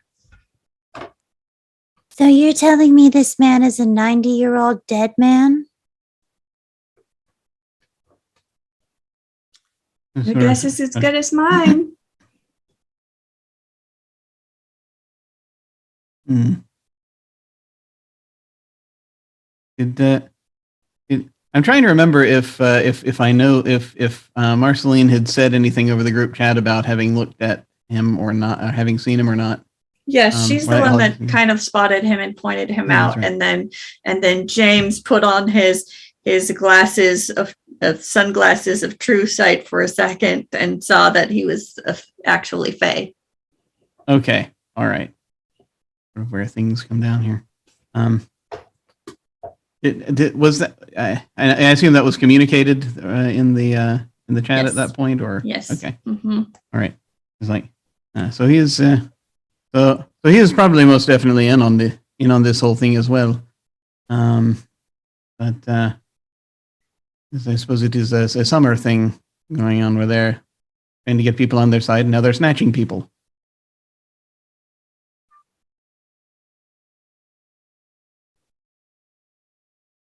But why now? Is there something going on in particular that they're trying to gain numbers for their ranks? It is odd. The best time of transition would have been like a couple of months ago. But I suppose they do things when they have the numbers. I don't know. It is odd. Well, at least that's my guess. I'm not as connected to all of that as some other folks are. But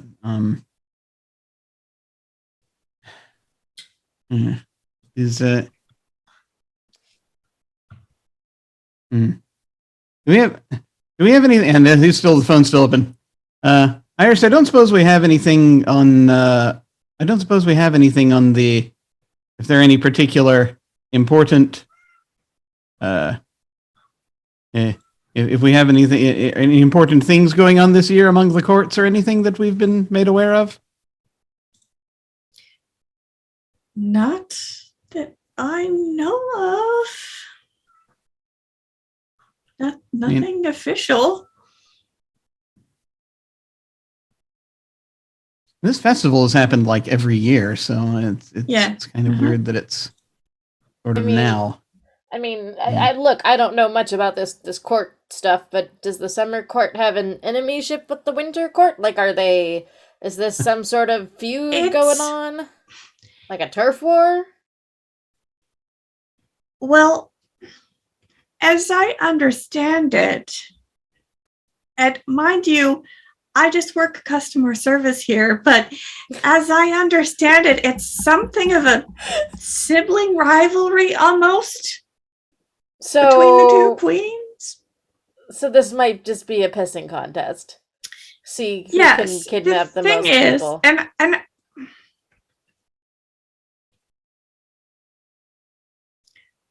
I know a little bit more about winter because our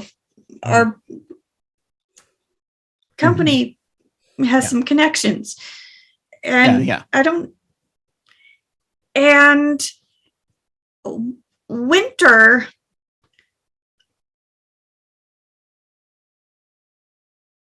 mostly is supposed to guard the outer gates, if you are familiar with the concept. I've read a little bit on it, yeah. Yeah. And then summer is the next line of defense after winter. Well, if summer's recruiting, do we know if winter's okay?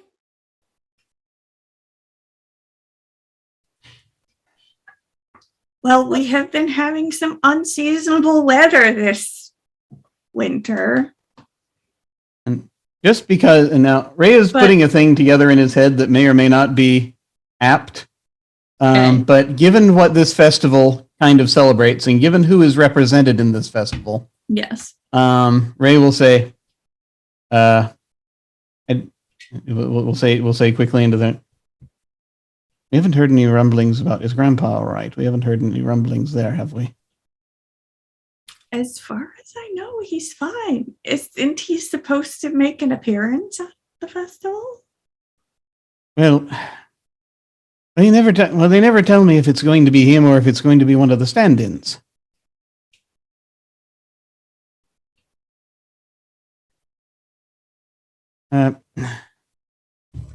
He wants to keep it. I presume because he wants us to keep it a surprise. That's what.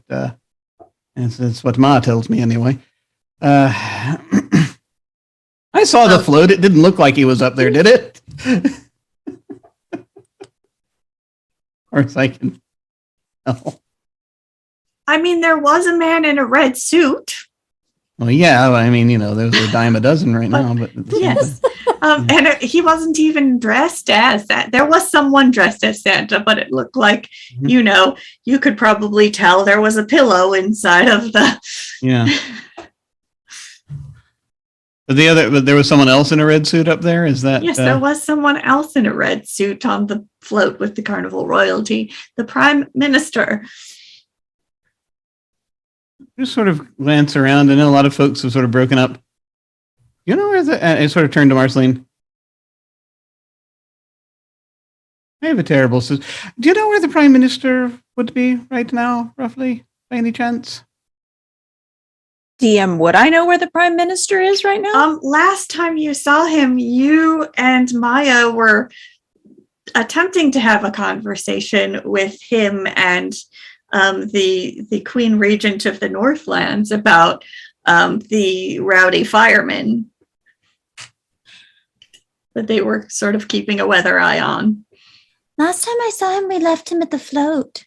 I don't know if he's still there, or I mean, that's the first place we could look. Yeah, and Ray's actually gonna just he's gonna end the call and he's just going to run toward the float. Okay. Oh, okay. I'm not running. Fine, you don't run then. Maya books it.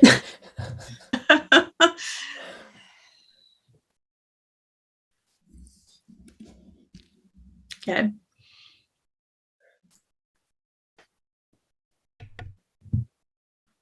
When do you think they're gonna show up? So. Oh god! Hey, Chow. I think they forgot about us. I mean, that's the story of my life, man. I didn't forget about you. I went and picked you up. You did. That's why you're like a man of God or something. Well, You got a lot of great Kmart coming your way. I'm telling you that. Kmart. oh, God. I think he's damn trying it. to say karma. Now Simon gets it. Oh. Wow. Okay. Yep. Kmart. We'll go with that from there. What goes around comes around. Kmart.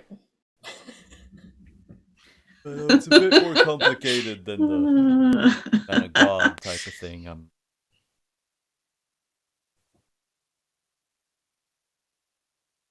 I don't do that.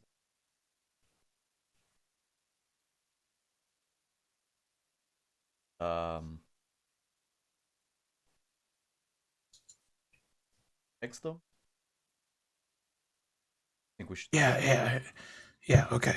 And Chow just starts reaching around in his coat. Oh, no. What? I left my phone at the parking lot.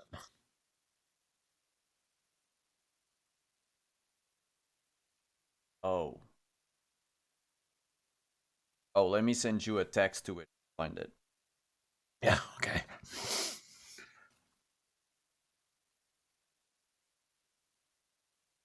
So whoever has Chow's phone now gets a text from James. Did he text the group chat? No, I just texted your phone a big Just your capital phone. X. Oh.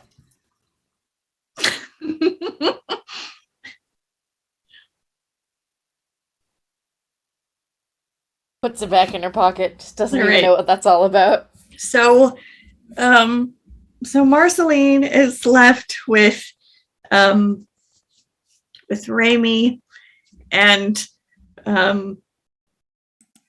Astrid as Ray and Maya take off to find the float and the Prime Minister. You do find it. It's not hard to find. It's a miniature giant ice castle. And the Prime Minister is still there, kind of overseeing the, post-show tear down and everything. And he is there along with a black woman with kind of curly hair, and it's kind of like short in the back but puffier on top, and she is also dressed in carnival regalia, and so she's the queen regent, and they're there and just kind of overseeing things with the rest of the carnival royalty who are still around. I suppose the first question is, upon reaching that area, once I get into sight of him, is it him? Have a folder at the bottom of the NPC list for the Winter Carnival royalty. And let me actually drag the Queen Regent down there where she belongs. Ah, yes, I see And that. show to players. There we go. So, and yes. So, Wow. yes. You're only missing one season. Uh-huh.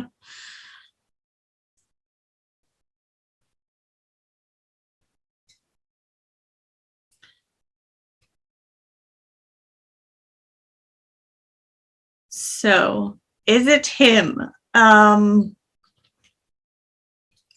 What skill would you like to use to determine if this is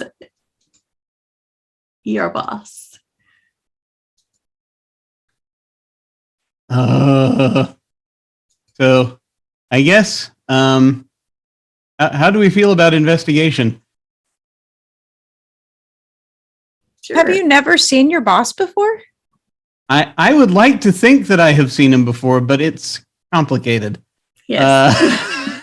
He wears I don't many know faces. for sure. I see.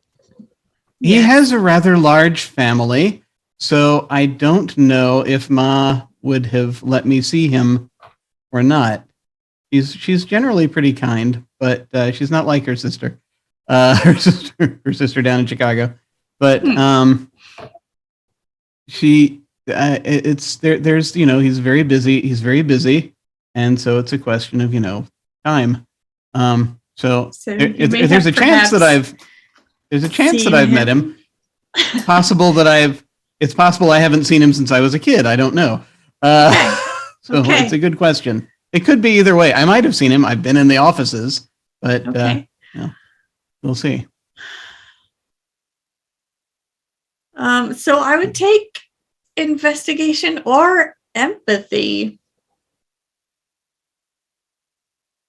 I feel as though while my investigation is higher and it would make more sense for me to roll it, I feel as though empathy is more what he's leading with here.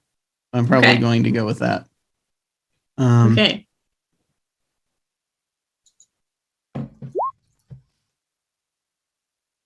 I got a 3. got a good result. Okay. Good.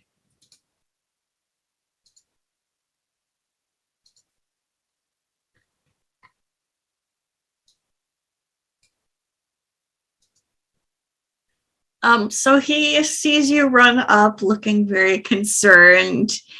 And do you actually go up to him, or do you just like in the area? If I guess there's a question of like, have I ever done something like this before, and how did he react last time? I guess. You tell me. It's your backstory. That's fair. I think to a certain extent, he's probably going to want me to be circumspect. So Okay. So just you're because of so I'm going to try to be. I'm definitely going to look, and but I am going to try to catch his eye. okay. Just because But as just I'm just from trying a to make sure he's distance. okay. Okay. Yeah. Okay. So- So you catch his eye from a distance, and he looks back at you and meets your gaze, and you see him just kind of drop one eyelid in a wink.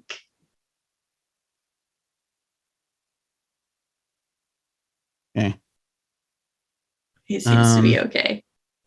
Okay. I'm going to just sort of breathe a sigh of relief, nod, and I'm going to real quick, as though I'm kind of, and I don't know how well I sell this, but as though I'm kind of stretching, I'm going to do a thing where I try to make, where I put my hands to my ears and try to make goat horns Okay. real quick. Okay. To kind of try to convey a message.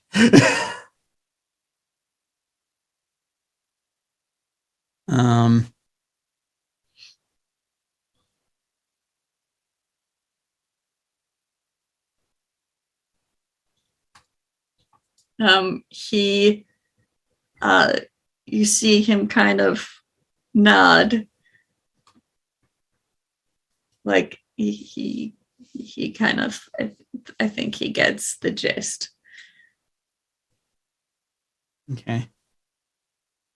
Ray will smile and just kind of stop. He'll sort of stop having his heart attack.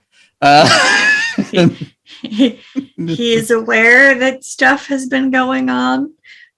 He himself is fine. Okay. That's good. And I'm gonna so that I'm not talking him to him, I'm gonna go ahead and text Iris back. He's okay. Okay.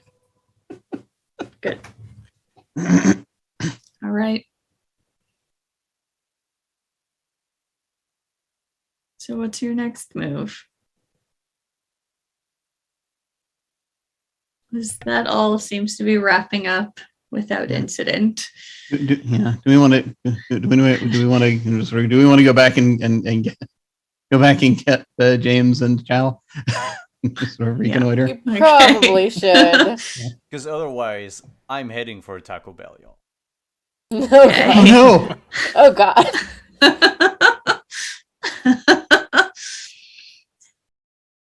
At least you're not going to White Castle, because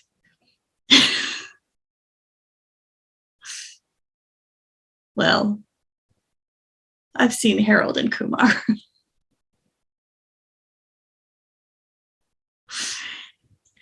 Anyway, so you go and you collect the rest of your party. You get Marceline and Astrid. Do you take Raimi with you?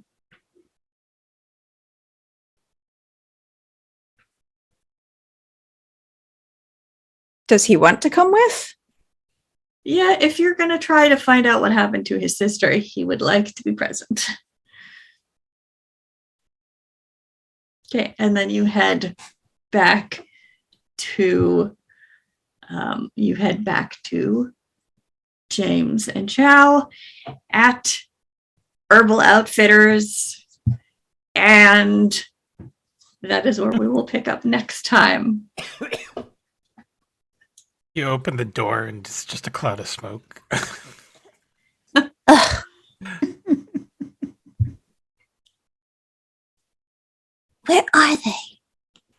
inside. Thank you.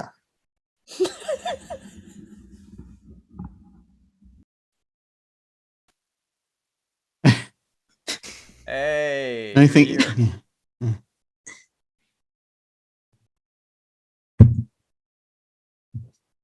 This is what you're doing? We're running around like crazy trying to solve your mistakes, your problems, and you're just hanging out here?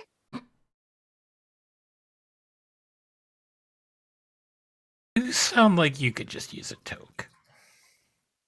Later. What problems? I didn't cause any problem. Not- Solve problem. Not you. And Maya will bring Chow Oh. his things, including his phone. Shredded clothes and his phone. Shredded clothes and his phone and his With- wallet and Something notable missing. yep. Hey, where's my walk around stash? Goose Girl has it. You gotta get it back from her when she buys you coffee or something. Oh man, I'm never gonna get that stuff back. That was my own special blend. Oof. Sorry. I wasn't ready to go to market yet. Look, considering y'all hit her with the car and stole her own backpack, like sneaking up on her in a parking lot, stole her own backpack, and then hit her with a car, it seemed like an appropriate apology gift.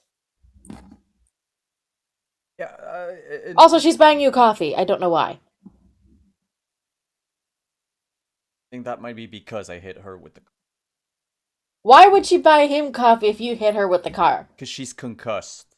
And not thinking straight. It probably is. Hey, Okay, you might be onto something there. fair enough. But anyways, now you have an excuse to go get it back. And say you're sorry for stealing her backpack. Chow's just asleep in the beanbag chair now. Don't say I didn't try.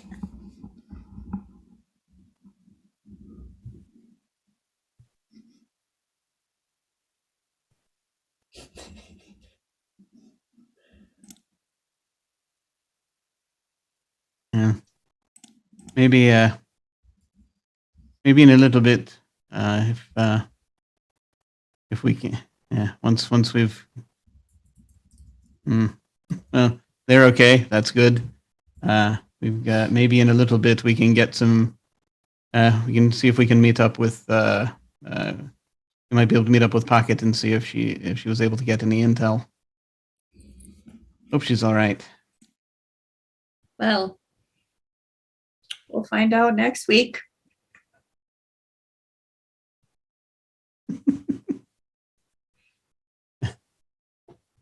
And I think at some point, just really, really briefly, at some point during this whole thing, you'll just sort of turn to Marceline and just sort of just quickly ask, you got to talk to the Prime Minister for a little while, yeah?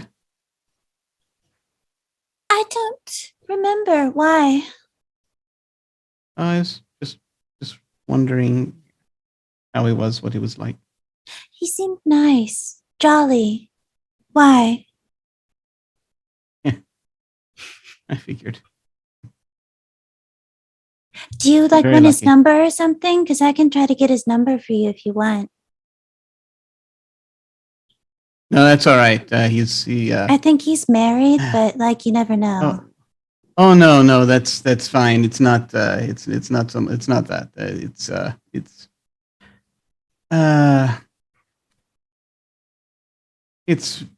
fine. It's not. It's not really that so much. It's just. He reminds me of someone I know. I used to know.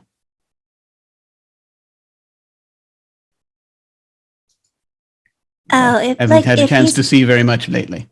A relative.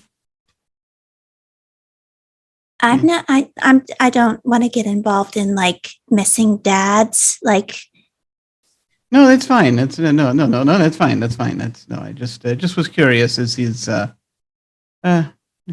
just was curious. That's all. And clearly that's not all. Of course not. Is there some way that I can get back in contact with the court that was like hanging yeah. out together? Yes, most likely, yes. Because there's probably a whole group chat there to coordinate appearances and whatnot. I mean, I can shoot him a text real quick if you want me to. Do you Oh, want- no. He's very busy. It's not. It wouldn't be. It wouldn't be appropriate. Usually, it's. No, I have. I actually. It's. I do have his contact information. It's just. He's usually very busy, so it's. But thank you. I appreciate it. Okay. Just wondering how he was doing. That's all. He's fine.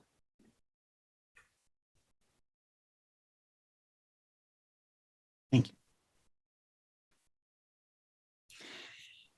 you. Ray will hold his smile for as long as he can until he ends up going over and looking at his phone or going over and doing something else. At which point he'll just sort of be he'll just sort of That's let it droop. And just, Really shady. Hang So his- Marceline is going to text the the prime minister and be like, "Do you know a Ray Knudsen?" Well, we'll find out if you get a message back Okay. next time. 'Cause, God. I think we need to wrap up. But yes, lots of shady things coming out of people's pasts to look into next time. Well, then, if that is the case, let's do outros. If you wanna plug where we can find you, anything you have going on.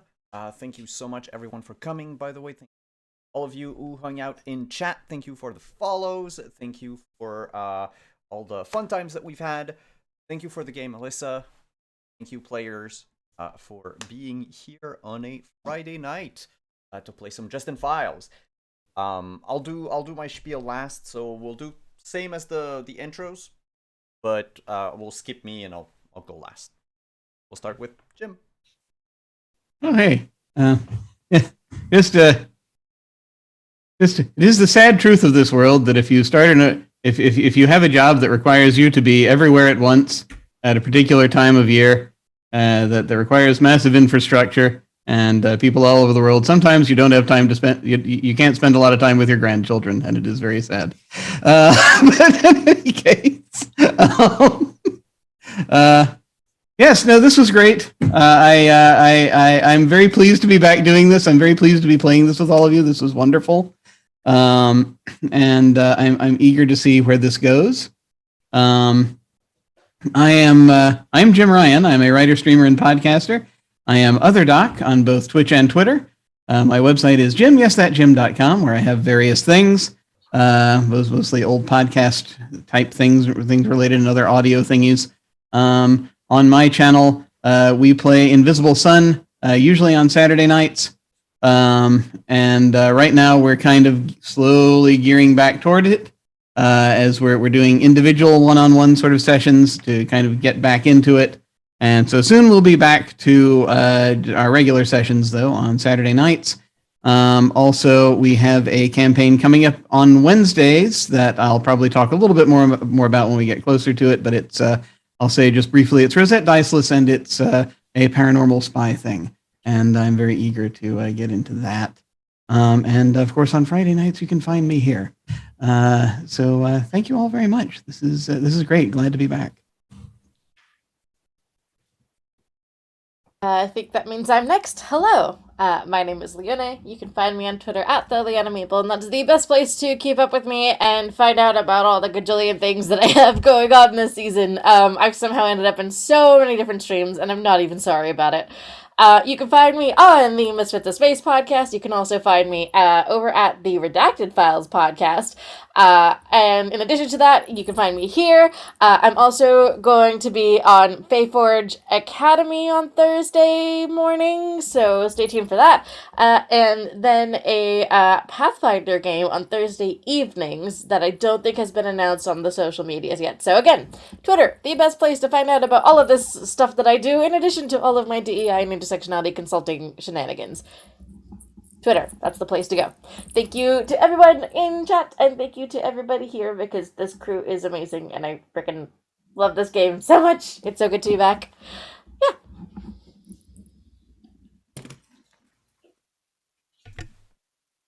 Anna. I'm Hannah. You can find me on Twitter at Hanimation Art or on Instagram and Facebook at Hanimation Studios. And you can find me back here tomorrow at 1 p.m. EST for some Scion along with Anino. And then back here again on Thursdays at 8:30 p.m. EST, yes, for Sentinels, also with Anino. So I'm here a lot. Can't get rid of me. Not sorry. And speaking of Anino, How's it going, everyone? My name is Anino. You can find me on Twitter at Anino4K. Let's see, I think that's it for streams. Everybody mentioned every game that I'm involved in. Actually, no. So I will plug the game I'm producing on Tuesday nights on this channel at 7 p.m. Eastern Time. It's tomorrow on Revelation 3, GM'd by Sarah of Swords. Got a crazy bunch of folks who are out in a dystopian space station trying to get by. So tune in for that. They're a whole lot of fun. a whole lot of Nickelback, apparently. Yeah, apparently they're on a huge Nickelback.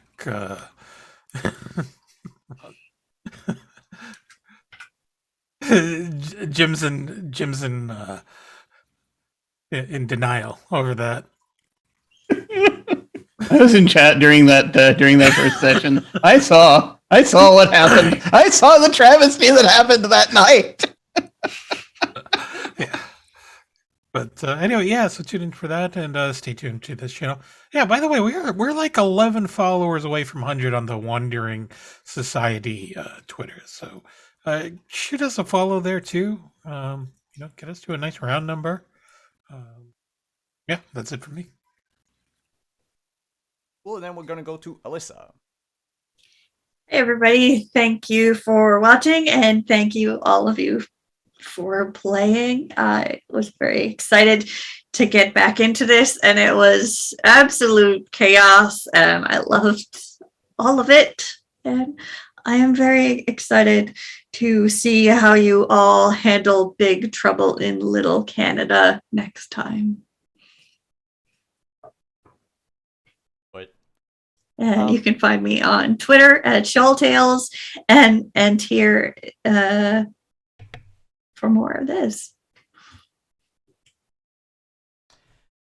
And I am Simon at Wandering DM. Thank you so much again, everyone, for coming. Thank you to all of our sponsors, Die Hard Dice, our affiliates. Thank you to all of you players. I already said that. You can find me again tomorrow afternoon for Scion, and then next week on Thursday for Sentinels of the Multiverse.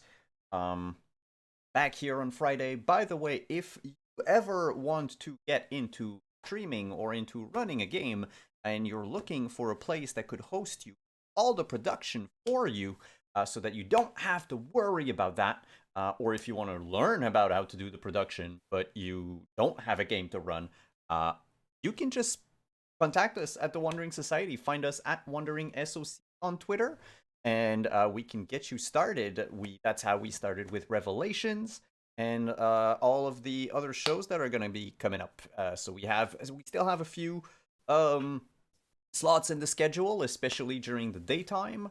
So if you are interested, wherever you are in the world, by the way, because time zones are a thing, shoot us a message, send us a DM, and we'll sort things out.